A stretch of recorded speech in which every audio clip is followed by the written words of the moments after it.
Rishikesh Advanced Pain Clinic, Noppi Mayam Surgery Duram. For appointments 9155515563. నమస్కారం, welcome to I dream. ధర్మ మార్గం with Vijitha కార్యక్రమానికి స్వాగతం.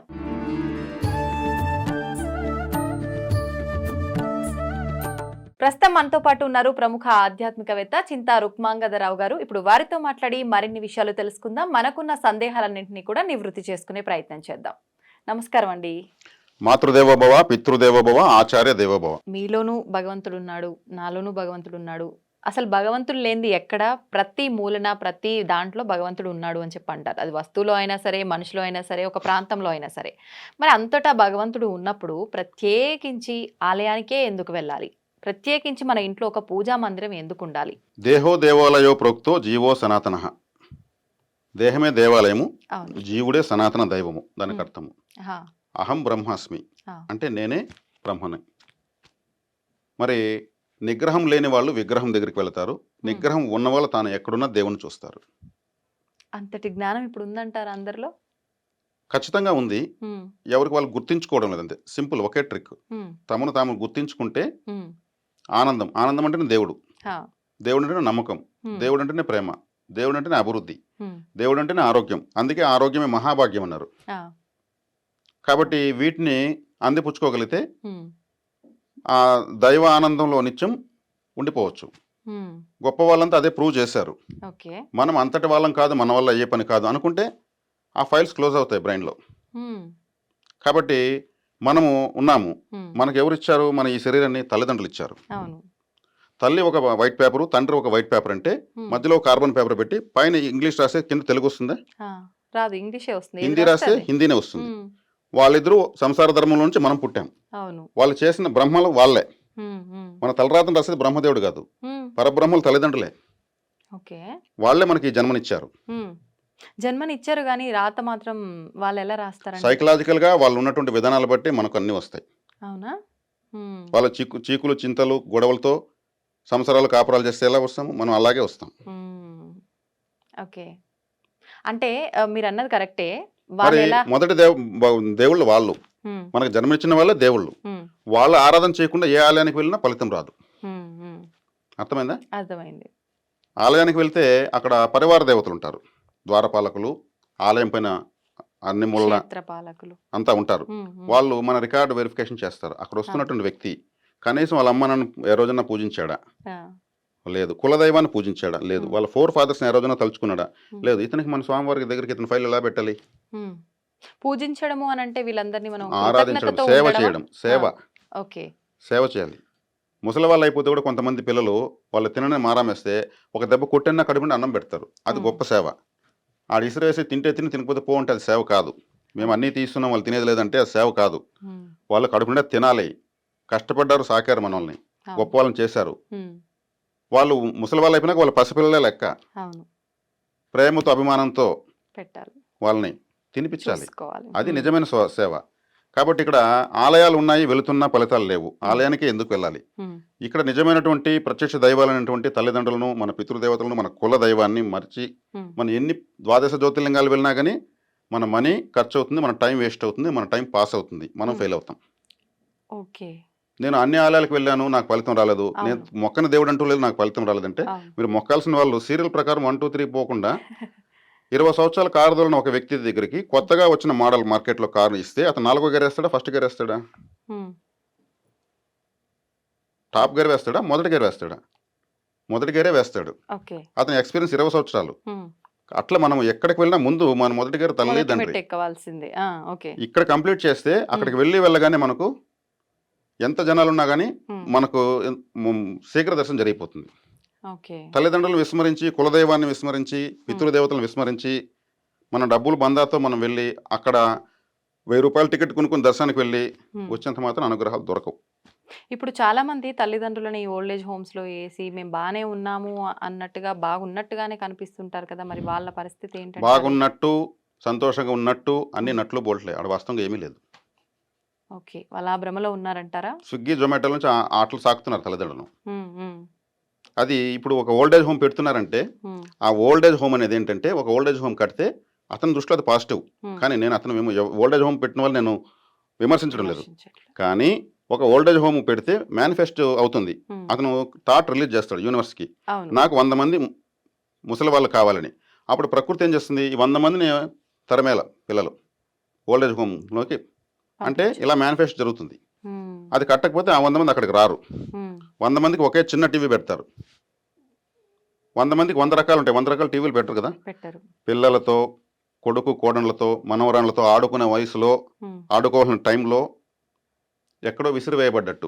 అంటే ఈ ఓల్డేజ్ హోమ్స్ లేకముందు ఎవరు పేరెంట్స్ని బయటికి పంపించిన వాళ్ళు లేరంటారా? చాలా చాలా పెద్ద పెద్ద గొడవలు అయ్యి పేరెంట్స్ గురించి రచ్చ చేసి వద్దు అని పంపించిన వాళ్ళని కూడా చాలా మందిని చూసాం, రోడ్డు మీద పడ్డ కర్మ వాళ్ళని చూసాం సిద్ధాంతం, కదా. దాన్నే కర్మ సిద్ధాంతం అంటారు. ఉమ్, వీళ్ళ ధర్మాలను సక్రమంగా నిర్వర్తించి ఉండకపోతే, ఉమ్, వీళ్ళ చిన్న వయసులో వాళ్ళ తల్లిదండ్రులను విస్మరించుంటే, వీళ్ళు ముసలి వాళ్ళు అయిన తర్వాత వీళ్ళకి అదే పరిస్థితి వచ్చింది అదే ఊర్లో అంటూ ఉంటారు. ఆ, వీళ్ళు చిన్నప్పుడు వాళ్ళ వాళ్ళ అత్తమామను చూడలేదు, అత్తమామని. వాళ్ళ అమ్మ నాన్న చూడలేదు, ఈయన భార్య మాట విని వాళ్ళ అమ్మ నాన్న వదిలేశాడు. ఆ, ఇప్పుడు వాళ్ళ పిల్లలు అదే చేశారంటారు. ఉమ్, యద్భావం తద్భవతి. మీరు మ్యారేజ్కి వెళ్తారు, ఉమ్, ఏడుస్తూ వెళ్తారా? లేదు. సంతోషకరమైన నవ్వుతూ విషయంగా సంతోషంగా వెళ్తారు. ఉమ్, ఒక డెత్కి వెళ్తారు, నవ్వుతూ వెళ్తారా? వెళ్ళము. యద్భావం తద్భవతి. అక్కడ ఉన్న దాన్ని బట్టి మనం ఫీల్ అయ్యి వెళ్తాం. ఉమ్, వీళ్ళు ఏం చేశారో అదే వీళ్ళకి అదే వయసు వచ్చేకాడికి అదే ప్రాప్తిస్తుంది. అది ఉమ్, ఎన్నో సినిమాలు కూడా పెట్టి తీశారు. అవును. వీళ్ళు బాధపడతారు, ఉమ్, ఏమని, మనం చేసిన దానికి మన పిల్లలు ఇలా చేశారు. జరిగింది. ఉమ్, చిన్నప్పటి నుంచి వాళ్ళ తల్లిదండ్రులు చూసుకోవడంతో వీళ్ళ పిల్లలు వీళ్ళ నెత్తిన పెట్టుకుని చూసుకుంటారు. ఉమ్, చిన్న బిడ్డలుగా చేతుల్లో ఎత్తుకుని తిరుగుతారు. అట్లాంటి వాళ్ళని చూసాం మనం. అవును. కాబట్టి ఇక్కడ సత్కర్మ దుష్కర్మ, సత్కర్మాచరణకు పోతే సత్ఫలితాలే వస్తాయి, దుష్కర్మాచరణ చేస్తే ఉమ్, దుష్ఫలితాలే వస్తాయి. దుష్ఫలితాలే వస్తాయి. కర్మ సిద్ధాంతం అదే చెప్తా ఉంది. ఉమ్, కాబట్టి మనం ఇప్పుడు మనకు అవకాశం ఉన్నంతలో మన తల్లిదండ్రుల సేవ చేస్తే ఉమ్, దైవ సేవ అవసరం లేదు. ఆ, విఘ్నేశ్వరుడే అదే తెలియజేశాడు, మొట్టమొదటి దేవుడు. ఉమ్, తల్లిదండ్రులే సర్వము సమస్త విశ్వం అని వాళ్ళని ప్రదర్శన చేసి వాళ్ళు ఇచ్చిన జ్ఞానఫలాన్ని తీసుకున్నాడు. ఉమ్, వాళ్ళ తల్లిదండ్రులు ఆమోదించారు. ఆ, మరి అదే కదా తల్లిదండ్రులు మనం విస్మరించి అవును. ఇంకా ఆలయాలకు వెళ్ళినా ప్రయోజనం లేదు. లేదు. అయితే ఇప్పుడు యద్భావం తద్భవతి అన్నారు. అంటే మనం మంచి చేస్తే మంచే, చెడు చేస్తే చెడే. అంతే. ఇప్పుడు అత్తమామల విషయానికే వస్తే ప్రస్తుత యువత అంతా ఫేస్ చేస్తున్న ఒక చిన్న మాట. అంటే అత్తమామ ఎంత మంచిగా చూసుకున్నా కోడలు వాళ్ళని వద్దు అనుకోవడం ఒక రకంగా ఉన్నారు. లేదు కోడలు కరెక్ట్‌గా ఉన్నా గూడా అత్తమామలు ఎంతసేపు పెడసరంగా మాట్లాడడము, కోడల్ని దూషించటము, కొడుకు కోడలికి మధ్య వివాదాలు వచ్చేటట్టుగా చేయటము, ఇలా చేసే వాళ్ళు కూడా ఉన్నారు, లేరని చెప్పలేము. అయితే ఇప్పుడు మనం ఏది చేస్తే అదే వస్తుంది అని చెప్పి వాళ్ళు ఒకవేళ మనతో ఇలా బిహేవ్ చేస్తున్నారు, నేను కరెక్ట్‌గానే ఉన్నా అన్నప్పుడు నేను వాళ్ళతో ప్రేమగానే ఉండాలా? ఏ రోజు నేను ఎదురు తిరిగి ఒక మాట అనకూడదా? అంటే ఏం చెప్తారు? ఇక్కడ తల్లిదండ్రులు మామూలుగా అందరూ కాదు, కొంతమంది హ్మ్. అల్లుడు కూతురు మాట వింటే అల్లుడు చాలా మంచోడు. అవును. అదే కోడల మాట కొడుకు వింటే వీడు భార్యకు లొంగిపోయాడు. లొంగిపోయాడు. అక్కడ కోడలు ఆడబిడ్డే, కూతురు ఆడబిడ్డే. అంతే. ఇక్కడ మాత్రం అల్లుడు లొంగిపోలేదు, అల్లుడు మంచివాడు. మంచివాడు. ఇక్కడ కోడల మాట కొడుకు వింటే కొడుకు చేతగానివాడు, మార్చేసింది. ఆ! కొడుకు చేతగానివాడు. అంతే. ఇక్కడ అల్లుడు మంచోడు, కొడుకు చేతగానివాడు. హ్మ్. హ్మ్. అక్కడ కోడలుగా వచ్చిన ఆమెను హ్మ్. వాళ్ళు కూడా ఒక తల్లిదండ్రులు సాకి పెంచి నమ్మకంతో ఇచ్చారు. అత్తామామల్ని మమ్మీ డాడీని పిలిచే కోడలు ఎంతమంది ఉన్నారు? కూతురులాగా చూసుకుంటున్న అత్తామామలు ఎంతమంది ఉన్నారు? ఉన్నారు కొంతమంది. కొంతమంది, హ్మ్. అందరూ లేరు. లేరు. వాళ్ళని అలాగే చూసుకోవాలి. హ్మ్. అత్తామామను అమ్మా నాన్నని పిలిచారంటే అదొక అదృష్టం. హ్మ్. హ్మ్. కొడుకు కన్నా ఆమె నెత్తబెట్టుకుని సంకలోకి ఎత్తుకుని తిరగాలి, సేవ చేయాలి. నువ్వు మా బిడ్డమ్మ, నువ్వు హ్మ్. మీ అమ్మ, వాళ్ళ నాన్న అమ్మ నాన్నే ఈర్షపడాలి. మనమేం చూసాము, హ్మ్. వాళ్ళు హ్మ్. చక్కగా చూస్తున్నారు, మన అదృష్టం, మన బిడ్డ అదృష్టమని. అవును. ఇటువంటివి ఆలోచించినప్పుడు అటువంటి ప్రయత్నాలు, అటువంటి పనులు చేయడానికి పోటీ పడాలి. హ్మ్. ఇక్కడ వచ్చే కాడికి ఇప్పుడు స్టీరింగ్ కమిటీ చైర్మన్ ఒక వ్యక్తి ఉంటాడు ఆ! ఒక సంస్థకు. ఆ! అంటే అతను స్టీరింగ్ అతని చేతిలో ఉంటుంది. అతను ఎలా తిప్పితే బండి అలా ఆ సంస్థ అలా వెళ్తుంది, ఇలా అవును. తిప్పితే ఇలా వెళ్తుంది. హ్మ్. ఇప్పుడు ఈ అమ్మాయిని ఒక ఇంట్లో ఇస్తే ఈమె హ్మ్. వెనకాల ఒక స్టీరింగ్ కమిటీ చైర్మన్ ఉంటుంది. ఆమె ఆ! ఎవరో ఐడెంటిఫై చేయడం కష్టం. హ్మ్. ఫోన్ చేసి చెప్తా ఉంటుంది, నువ్వు అడగగానే మీ అత్తకు ఇలానే ఇవ్వు, హ్మ్. పూర్తిగా కప్పు కాఫీ ఇవ్వద్దు, సగమే ఇవ్వు. ఆమె ఓకే రైట్ అంటే రిమోట్తో ఆపరేట్ చేస్తూ ఉంటుంది. ఈ అమ్మాయికి తెలియదు. హ్మ్. అవును. ఎందుకు ఇలా ఈ బిడ్డ ప్రవర్తిస్తుంది, మనం బాగానే చూసుకుంటున్నాం కదా, హ్మ్. మరి హ్మ్. ఎందుకు అలా ప్రవర్తిస్తూ ఉంది ఆ! అని వాళ్ళంటే, మళ్ళీ సాయంత్రం అప్డేట్స్ అంతా సాయంత్రం అక్కడ ఇస్తారు, ఎళ్ళిపోతాయి. వెళ్ళిపోతుంది. హ్మ్. అలాగే అంటారు, ఆ! 6 నెలలకంతా చూడు, నువ్వు చక్కగా నీ భర్తను తీసుకుని వేరే వేరే కాపురం కాపురం పెట్టుకోవచ్చు, పెట్టేస్తాం. మా వల్ల కాదు అని దండం పెట్టే వరకు నువ్వు చెయ్యి. హ్మ్.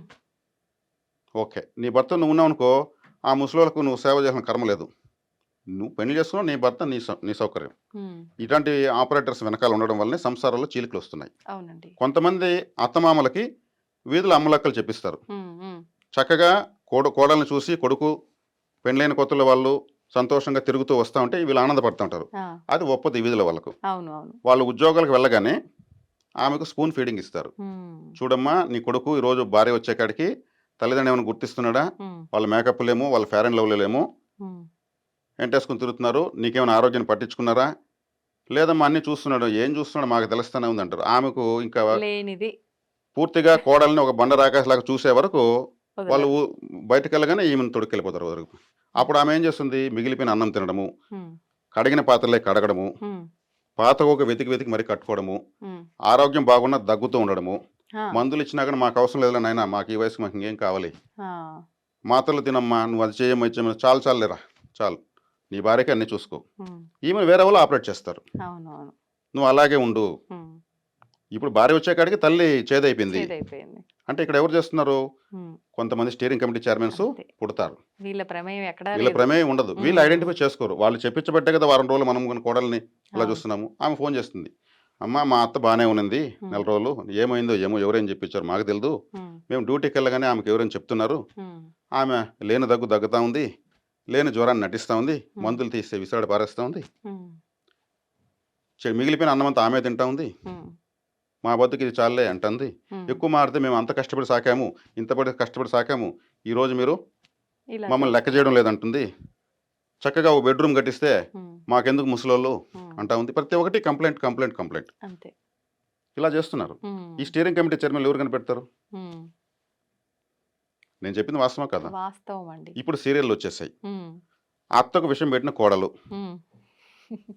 టైటిల్ రేపు రేపు ఎపిసోడ్లో అత్త గొంతు పోయినానికి కత్తి పెడుతుంది, రేపటి తర్వాత సంచికలను వేసేస్తారు, వీళ్ళు టెన్షన్ అయిపోతుంది. అంతే. తమిళనాడులో ఒక సంఘటన జరిగింది. ఆ, చక్కగా ఒకే అమ్మాయి ఒకే అబ్బాయి ఉమ్, పెళ్లి చేశారు, ఉద్యోగము, అమ్మాయికి ఏమీ చేయాల్సిన అవసరం లేదు, ఇంట్లో కూర్చొని సోఫాలో కూర్చొని టయానికి తినేసి టీవీ చూసుకోవడమే. ఆ, అంటే వాళ్ళకు ఉద్యోగం చేసి సంపాదించిన అవసరం లేదు. ఉమ్, ఆ అబ్బాయి వెళ్ళిపోతాడు, సాయంత్రం వస్తాడు, ఉమ్, క్యారీ ఇచ్చేస్తాడు, ఈ అమ్మాయి సోఫాలో కూర్చొని టీవీ చూస్తూ ఉంటుంది. ఉమ్.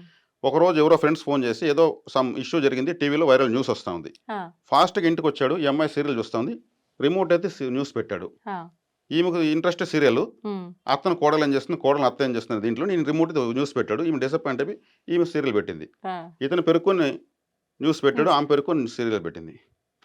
అంటే ఇద్దరు డిసప్పాయింట్ అవుతున్నారు. అవును.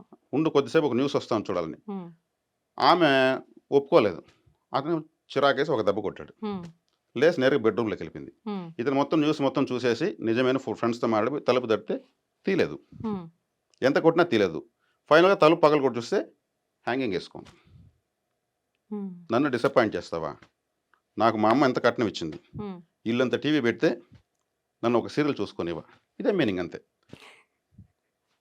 ఆలోచించండి, రియల్గా జరిగింది ఇది. మంచిని ఇంత తొందరగా తీసుకోరు మళ్ళీ. అవును మేడం, నేను ఒక జోక్ వేస్తాను, మీరు నవ్వుతారు, అదే జోక్ 5 సార్లు వేస్తాను, నవ్వుతారా?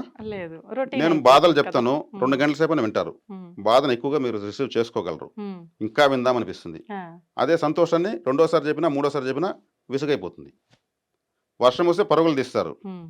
కానీ వర్షం లేకపోతే మనం బతకలేం. బతకలేం. పుణ్యం నెత్తిన పడుతుంటే ప్రతి చినుకు ఒక 100 రూపాయల నోట్ అనుకుంటే వర్షంలో హ్యాపీగా తడవచ్చు. అంతే. మరి వర్షం లేకపోతే మనం ఎలా బతకగలము? అంతే కదా. పాడు వాన ఇప్పుడే వచ్చిందంటాం, అవును. ఏమో మనకు ఫోన్ చేయాలని వరుణ్ దేవుడు లేదు కదా. మన లేదు. ఆలోచన విధానాలు ఎంత దయనీయంగా ఎంత అట్టడుగున ఉన్నాయి. అవును అవును. కాబట్టి కుటుంబ జీవితాలు ఎలా ఉన్నాయి, ఉమ్, ఎవరి ఆపరేటర్లకు ఎవరు వెళ్ళిపోవాలి, ఉమ్, ఒకవేళ వినకపోతే వాళ్ళ శత్రువులాగా చూస్తారు ఆ వీధిలో. అవును. సింపుల్గా వాళ్ళ వేలిముద్ర కూడా ఉండదు. ఎన్నో చెప్పాలంటే ఇంకా కొంచెం మాస్గా చెప్పాలంటే ఎన్నో కొంపలు కూల్చేస్తున్నారు. పూల్ చేస్తారు. చాలా జరుగుతున్నాయి ఈ మధ్య కాలంలో ఇలా. చాలా జరుగుతున్నాయి. వీటిని ఎక్కడ చూపిస్తున్నారు సీరియల్స్లో? లేదు. ఎంతసేపు ఉన్న పగలు ప్రతీకారాలు, ఈమె మీద ఆమె పగ తీర్చుకోవడం, ఆమె మీద ఈమె పగ తీర్చుకోవడం, లేదంటే ఒకరికి ఇద్దరు ఫైట్ చేయడం, ఇలాంటివే ఉన్నాయి ఎక్కువగా. మరి వాటిని ఎక్కువ చూస్తున్నారు. ఉమ్, బ్రెయిన్ ఎక్కువగా ఏది లోడ్ చేసుకుంటే అదే తయారు చేసి బయటకు వెళ్తుంది. ఉమ్, అదొక క్యాపిటల్ సిటీ ఢిల్లీ లాగా అది బ్రెయిన్. ఓకే. మనం ఏది ఎక్కువ ఇష్టపడతామో దాన్ని మేనిఫెస్ట్ చేసేస్తుంది. ఉమ్, మరి ఇప్పుడు బ్రెయిన్కి మనం ఏమి ఇస్తున్నాము? నెగటివిటీనే ఇస్తున్నాం. ఎక్కువ చేస్తున్నాము. అది చేస్తుంది మనమే. ఉమ్, ఫైనల్గా బాధలు వస్తే దేవుడి దగ్గరికి వెళ్తున్నాము. అవును. దేవుడికి ఏం సంబంధం?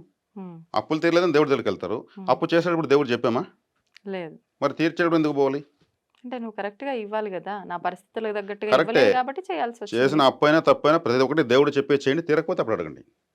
అంటే అప్పు చేస్తున్నప్పుడు కూడా భగవంతుడు చెప్పాలి, చెప్పాలా? స్వామి నా బతకడం కోసం నేను అప్పు చేస్తున్నా, ఉమ్, నీకు చూసి మొట్టమొదటిగా చెప్తున్నా, ఉమ్, నాకు తీరే మార్గంగా నువ్వు చూపించాలని చెప్పి ప్రతి అప్పు చేయండి, ప్రతి అప్పు తీరుతుంది. ఈ ఉమ్, పని ఎవరు చేయడం లేదు. తీరకపోతే మాత్రం దేవుడికి సంబంధం. ఆయన ఏమన్నా మధ్యలో సూరిటీ ఉన్నాడా? హామీ ఇచ్చాడా? లేదు కదా. ఆయన అసలు సంబంధం విషయాలు ఎంటర్ కాడు. అందుకే దేవుని మొక్క తప్పులు తీరవు. దేవుడు చెప్పి చేస్తే తీరుతాయి. హ్మ్. ఓకే.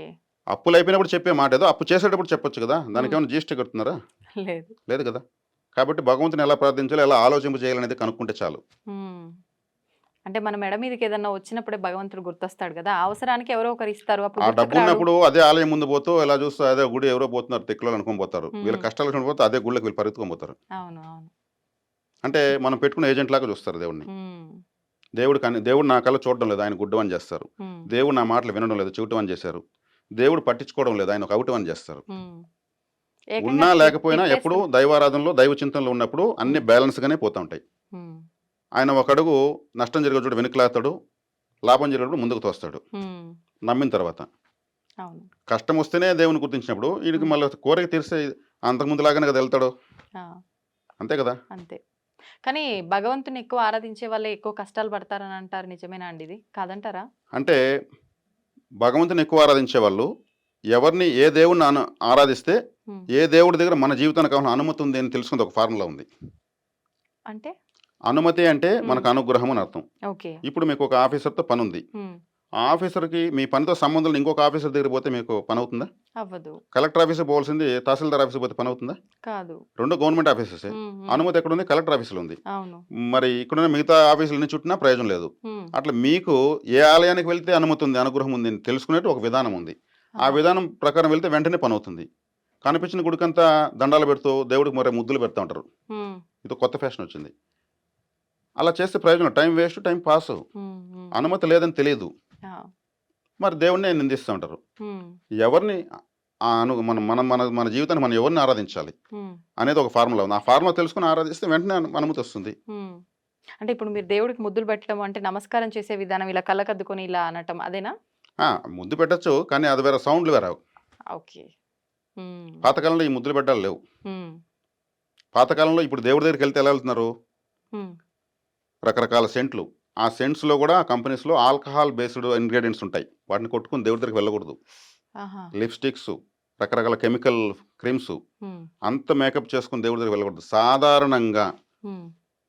వినయ విధేయతలతో విద్యా వినయ సంపన్నే బ్రాహ్మణ అన్నారు. హ్మ్. చింతనతో, తపనతో హ్మ్. దేవుడి దగ్గరికి వెళ్ళగానే మన హృదయం నుంచి ఒక జర్కు రావాల. హ్మ్. ఉలికి పడతాం మనం. అదే దేవుడికి వెళ్ళేటువంటి ఒక నిజమైన మెసేజ్. నైవేద్యం. ఓకే. ఆత్మ ఇటువంటి నివేదనం వెళ్ళాలి. అంటే అదేనా అండి? ఆ! ఆత్మ ఆ! నివేదనం అంటే ఆత్మ అదేనా? నివేదన. ఆ! ఇటువంటి లక్షణాలతో పోయినప్పుడు ఆయన కనెక్ట్ అవుతాడు. హ్మ్. అక్కడికి మనము ఎవరు ఎటువంటి బట్టలేసుకొనొచ్చారు, ఎటువంటి నగలేసుకొనొచ్చారు, హ్మ్. మనం ఎటువంటి బట్టలేసుకెళ్ళాం, మన బట్టలు మనల్ని ఎంతమంది చూస్తున్నారనే దీంతో వెళ్తే హ్మ్. అది ఫ్యాషన్ షో అవుతుంది. మరి భగవంతుడి చింతనతో వెళ్ళాలి గదా! హ్మ్. మన భారతదేశం స్వాతంత్రం వచ్చినప్పుడు పార్లమెంట్ సభ్యులందరూ గూడా చేలల్లో కలుపులు తవ్వుకునేవాళ్ళు రైతులు మారుతూ సాధారణంగా. హ్మ్. నిమ్మ చెట్లో నీళ్లు కట్టుకుంటూ టెలిగ్రామ్ వస్తే పార్లమెంట్ సమావేశాలకు నడుచుకుంటూ జట్కా బండిలో, గుర్రపు బండిలో వెళ్ళి రైల్వే స్టేషన్‌లో ఎళ్లి రైలు ఎక్కి వెళ్ళేవాళ్ళు. ఆ! అంత సాధారణంగా ఉన్నటువంటి వ్యక్తులు పార్లమెంట్ సభ్యులు. ఈరోజు ఒక సర్పంచ్ కాన్వాయ్ పెట్టుకొని తిరుగుతున్నాడు. దేవతలకు గూడా ఆరాధనలు ఇలాగే చేస్తున్నారు. హ్మ్. హ్మ్. ఓకే. ఎంత సాధారణంగా వెళ్ళాలి భగవంతుని దగ్గరికి? భగవంతుడు మన డ్రెస్‌ని గాదు, మన మేకప్‌ని గాదు చూసేది. మన అంతరాత్మను చూస్తాడు. హ్మ్. అక్కడ ఆ వెలుగు కనిపిస్తే ఆయన చూడగానే అయిపోతుంది మన పని. ఇంక వాళ్ళేమి ఇలా, అలా అనాల్సిన అవసరం లేదు. హ్మ్. ఒక్కసారి నా వైపు చూడవా, చూడవా అంటాం. ఆ చూపు పడితే చాలు. హ్మ్. అంత శక్తి ఉంటుంది. కాబట్టి దేవుడి దగ్గరికి వెళ్తే, ఆలయాలకు వెళ్తే ఎందుకు అనుగ్రహాలు రావు అనేది మనం దేవుడిని ఆలోచింపజేసే విధంగా మనం ఆలోచిస్తూ ప్రవర్తిస్తే చాలు. ఓకే. ఇతరులతో అక్కడ రికమెండేషన్‌లు ఏమి అవసరం లేదు. పరివార హ్మ్. దేవతలు అనే వాళ్ళు ఉంటారు. ఆ! కాబట్టి దేహమే దేవాలయము. అందుకే నేను చెప్పాను గదా! మనలో ఉండేటువంటి భక్తి శ్రద్ధలు, వినయ విధేయతలు, జ్ఞానము హ్మ్. వీటితో నిండిపోవాలి శరీరము. ఇది హ్మ్. ఒక పవర్ బ్యాంక్ లాగా తయారవ్వాలి. హా! అప్పుడు దేవుడు కళ్ళు మూసుకున్నా ఒక బంగారు వర్ణంతో ఒక వెలుగు కనిపిస్తుంది మనకు. ఆ హ్మ్. వెలుగును కళ్ళు తెరిస్తే కనిపించదు. హ్మ్. అందుకే మూసుకొనే ఉంటాం భగవంతుడి దగ్గర కూర్చొని. హ్మ్. లేదా ఒక వెన్నెల లాంటి ఒక వెలుగు కనిపిస్తుంది. హ్మ్. ఒక దీపపు కాంతి కనిపిస్తుంది. అదే దైవ కాంతి. ఓకే. భగవంతుడి వెనకాల చిత్రపటంలో అటువంటి కాంతులు వేసుంటారు. హ్మ్. వాళ్ళ యొక్క ఆరా అలా ఉంటుంది. అవును. అవును. అటువంటి వెలుగు కనిపిస్తుంది. హ్మ్. అంటే ఇప్పుడు మనం కళ్ళు మూసి దర్శించుకోవడానికి కారణం ఇదేనా? ఆ! కానీ కొన్ని ఆలయాల్లో కళ్ళు మూసి అలా నమస్కారం చేయకూడదు అంటారు కదా! చేయొచ్చు. హ్మ్. కళ్ళు మూసి చేయొచ్చు. కళ్ళు తెరిసి చేయొచ్చు. మూర్తిని మనం పాదాల నుంచి దర్శించాలి. దేవుడిని నేరుకు నేరు చూడకూడదు. ఆహా! భగవంతుని పాదాల శరణం మనకు. పాదాలకు నమస్కరించుకొని అక్కడి నుంచి ఆయనను చూడాలి. నేరుగా పోయేసి నేరుగా ఇట్లా మాట్లాడకూడదు. హ్మ్. సాధారణ వ్యక్తులతో మాట్లాడినట్టు. హ్మ్. అది భగవంతుని చూసే విధానం. ఓకే. దేవుడి పాదాలు కదా మనం పట్టుకుంటాం. ఆ అవును. పాదాల్లో ఉన్న చెడు గోపురమే కదా మన నెత్తిన పెడతారు. అవును. మరి పాదాలు పట్టుకోవాలి కదా మరి. ఉమ్, మరి నేరుగా పోయేసే పాదదర్శనం చేసుకున్న తర్వాతనే అక్కడి నుంచి చూడాలి భగవంతుని. అది సరైనటువంటి ఆరాధన విధానం. విధానం. ఉమ్, ఇవన్నీ తెలియకుండా ఎన్నిసార్లు వెళ్ళినా ఉమ్, తెలియకపోతే సంబంధం ఉంది, అతను ప్రవర్తించే విధానం కరెక్ట్గా లేదా అని పరివార దేవతలు మాట్లాడుకుంటారు. పరివార ఆ, దేవతలను కనిపిస్తారా? కనిపించరు. కనిపించరు. వాళ్ళ దివ్య దేహులు. ఉమ్, మన మాంస నేత్రాలతో దైవ దేహాలను చూడలేం. చూడలేము. ఉమ్, మనకంత ఇది లేదు. ఎందుకంటే మనం తింటున్న ఆహారం ఏంటో మనం మాట్లాడుకున్నాం. ఉమ్, అటువంటి ఆహారంతో దివ్య దేహం రాదు. ఉమ్. మరి ఇప్పుడు మన మాంస నేత్రాలతో మనం దేవుళ్ళని చూడలేమన్నారు. కానీ చాలా మంది దేవుళ్ళు మాకు కనిపిస్తున్నారు, మీరు పలానా నక్షత్రంలో పుట్టిన వారైతే మీకు కూడా చూపిస్తాము, ఇలాంటి మాటలు చాలా వరకు వింటున్నాం కదండి. అది వాళ్ళ పరిజ్ఞానానికి మనం వదిలేయాల్సి వస్తుంది. ఉమ్, ఉదాహరణకు ఇప్పుడు మీరు నేను వెళ్తున్నాము, ఉమ్, ఒక దయ్యం కనిపిస్తుంది మీకు. మీరు చెప్తారు నాకు ఉమ్, పక్కనే ఉండి, నేనేమి అయ్యో సార్ అక్కడ దయ్యం పోతా ఉంది అంటారు. ఉమ్, నేను చూస్తాను, లేదు మేడం అని నేను చెప్తాను. ఆ, మీకు నిజంగానే దయ్యం కనిపిస్తుంది కాబట్టి నాకు చెప్తారు. ఉమ్, నాకు నిజంగానే కనిపించదు, నాకు కనిపించలేదు అంటాను. ఉమ్, ఏంది నాకు గుడ్డివాడగా ఉన్నాడు, మరి చెప్తే కళ్ళ ముందరే పోతా ఉంది దయ్యం, చెట్లో దూరిపోతా ఉంది అనుకుంటే కనిపించలేదు మీరు అనుకుంటారు. ఉమ్, ఉమ్, ఏమేంది ఆడ ఖాళీగా ఏమి లేకపోతే ఏదో చూసి దయ్యం అనుకుంటే నేను అనుకుంటాను. ఉమ్, మీ యొక్క రెటీనాకు ఆ సూక్ష్మ దేహాలను చూసేటువంటి రెటీనా పవర్ మీకు ఉంటుంది. ఓకే. నాకు ఆ ఫార్ములా నాకు ఉండదు. ఉమ్, ఉమ్, కనిపించినది నాకు నిజం, కనిపించినది మీకు నిజం. ఉమ్, ఇక్కడ ఎవరిది అబద్ధం కాదు. ఓకే. మీరు అంటున్న వాళ్ళు వాళ్ళకు కనిపించాడంటే ఇదే ఫార్ములా. ఉమ్, నాకు కనిపించాడు దేవుడు, కరెక్టే. వాళ్ళ ఉమ్, స్వభావం కరెక్టే. వాళ్ళ రెటీనాకు వాళ్ళకి కనిపించాల్సిన దేహం కనిపించుండొచ్చు. ఉమ్, దాన్ని విమర్శించే అర్హత మనకు లేదు. వాళ్ళని ఎందుకు మనం హట్ చేయాలి? ఆ, కనిపించలేదు, ఉమ్, ఇది నిజమే. ఓకే. మరి ఏది కనిపించాల్సిన అవసరం లేదు. ఆ తత్వంలోకి వెళ్ళి ఆనందంగా కూర్చునేస్తారు కొంతమంది. అవును. ఆ ఆనందమే దేవుడు. అదే మనం మొట్టమొదటి మాట్లాడుకున్నది. ఉమ్, సంతోషము, నమ్మకము, ప్రేమ ఇవన్నీ దేవుడనేసి. ఉమ్, ఉమ్, కాబట్టి మనకు ఇన్ని అనుభవించేటువంటి దుఃఖాలనైనా, సంతోషాన్నైనా, ఉమ్, కన్ఫ్యూజన్ అయినా ఇవన్నీ కూడా ఎనర్జీస్ మన అవును. చుట్టూ తిరుగుతుంటాయి. అవును. నమ్మకము, ధైర్యము, దుఃఖము ఉమ్, ఇవన్నీ ఎనర్జీస్. ఉమ్, మనం దేన్ని ఎక్కువగా కుర్జీ వేసి కూర్చోబెడితే అవే ఉంటాయి. ఓకే. దుఃఖానికి ఎక్కువ కుర్జీ వేస్తున్నాం. ఉమ్, దాన్ని కేర్ చేయకపోతే వీడి దగ్గర విలువ లేదని అదే వెళ్ళిపోతుంది. ఉమ్, మనం దానికి జమ్మని సింహాసనం వేసి కూర్చోబెడితే అదే ఉంటుంది. ఉమ్, బాధ ఇంకొకరు చెప్తే వాళ్ళు చక్కగా రిసీవ్ చేసుకుంటారు. టన్నులు టన్నులుగా ఎదురు ఏడ్చుకుంటారు. అవును. అదే సంతోషాన్ని ఎందుకు ఆహ్వానించకూడదు? ఉమ్, ఓర్చుకోలేరు కదా ఫస్ట్ సంతోషాన్ని ఎవరితో అన్నా షేర్ చేస్తే. ఓర్చుకోవచ్చు ఉమ్, సాధన ద్వారా. ఉమ్, తపస్సు ద్వారా మహాశక్తి వస్తుంది. ఉమ్, తపస్సు అంటే ఏమీ లేదు. కూర్చొని మన సమస్యలు మనం ఎన్ని ఉన్నాయో లెక్క పెడితే చాలు. ఒక గంట సేపటికి ఏది ఉండదు మన మైండ్లో.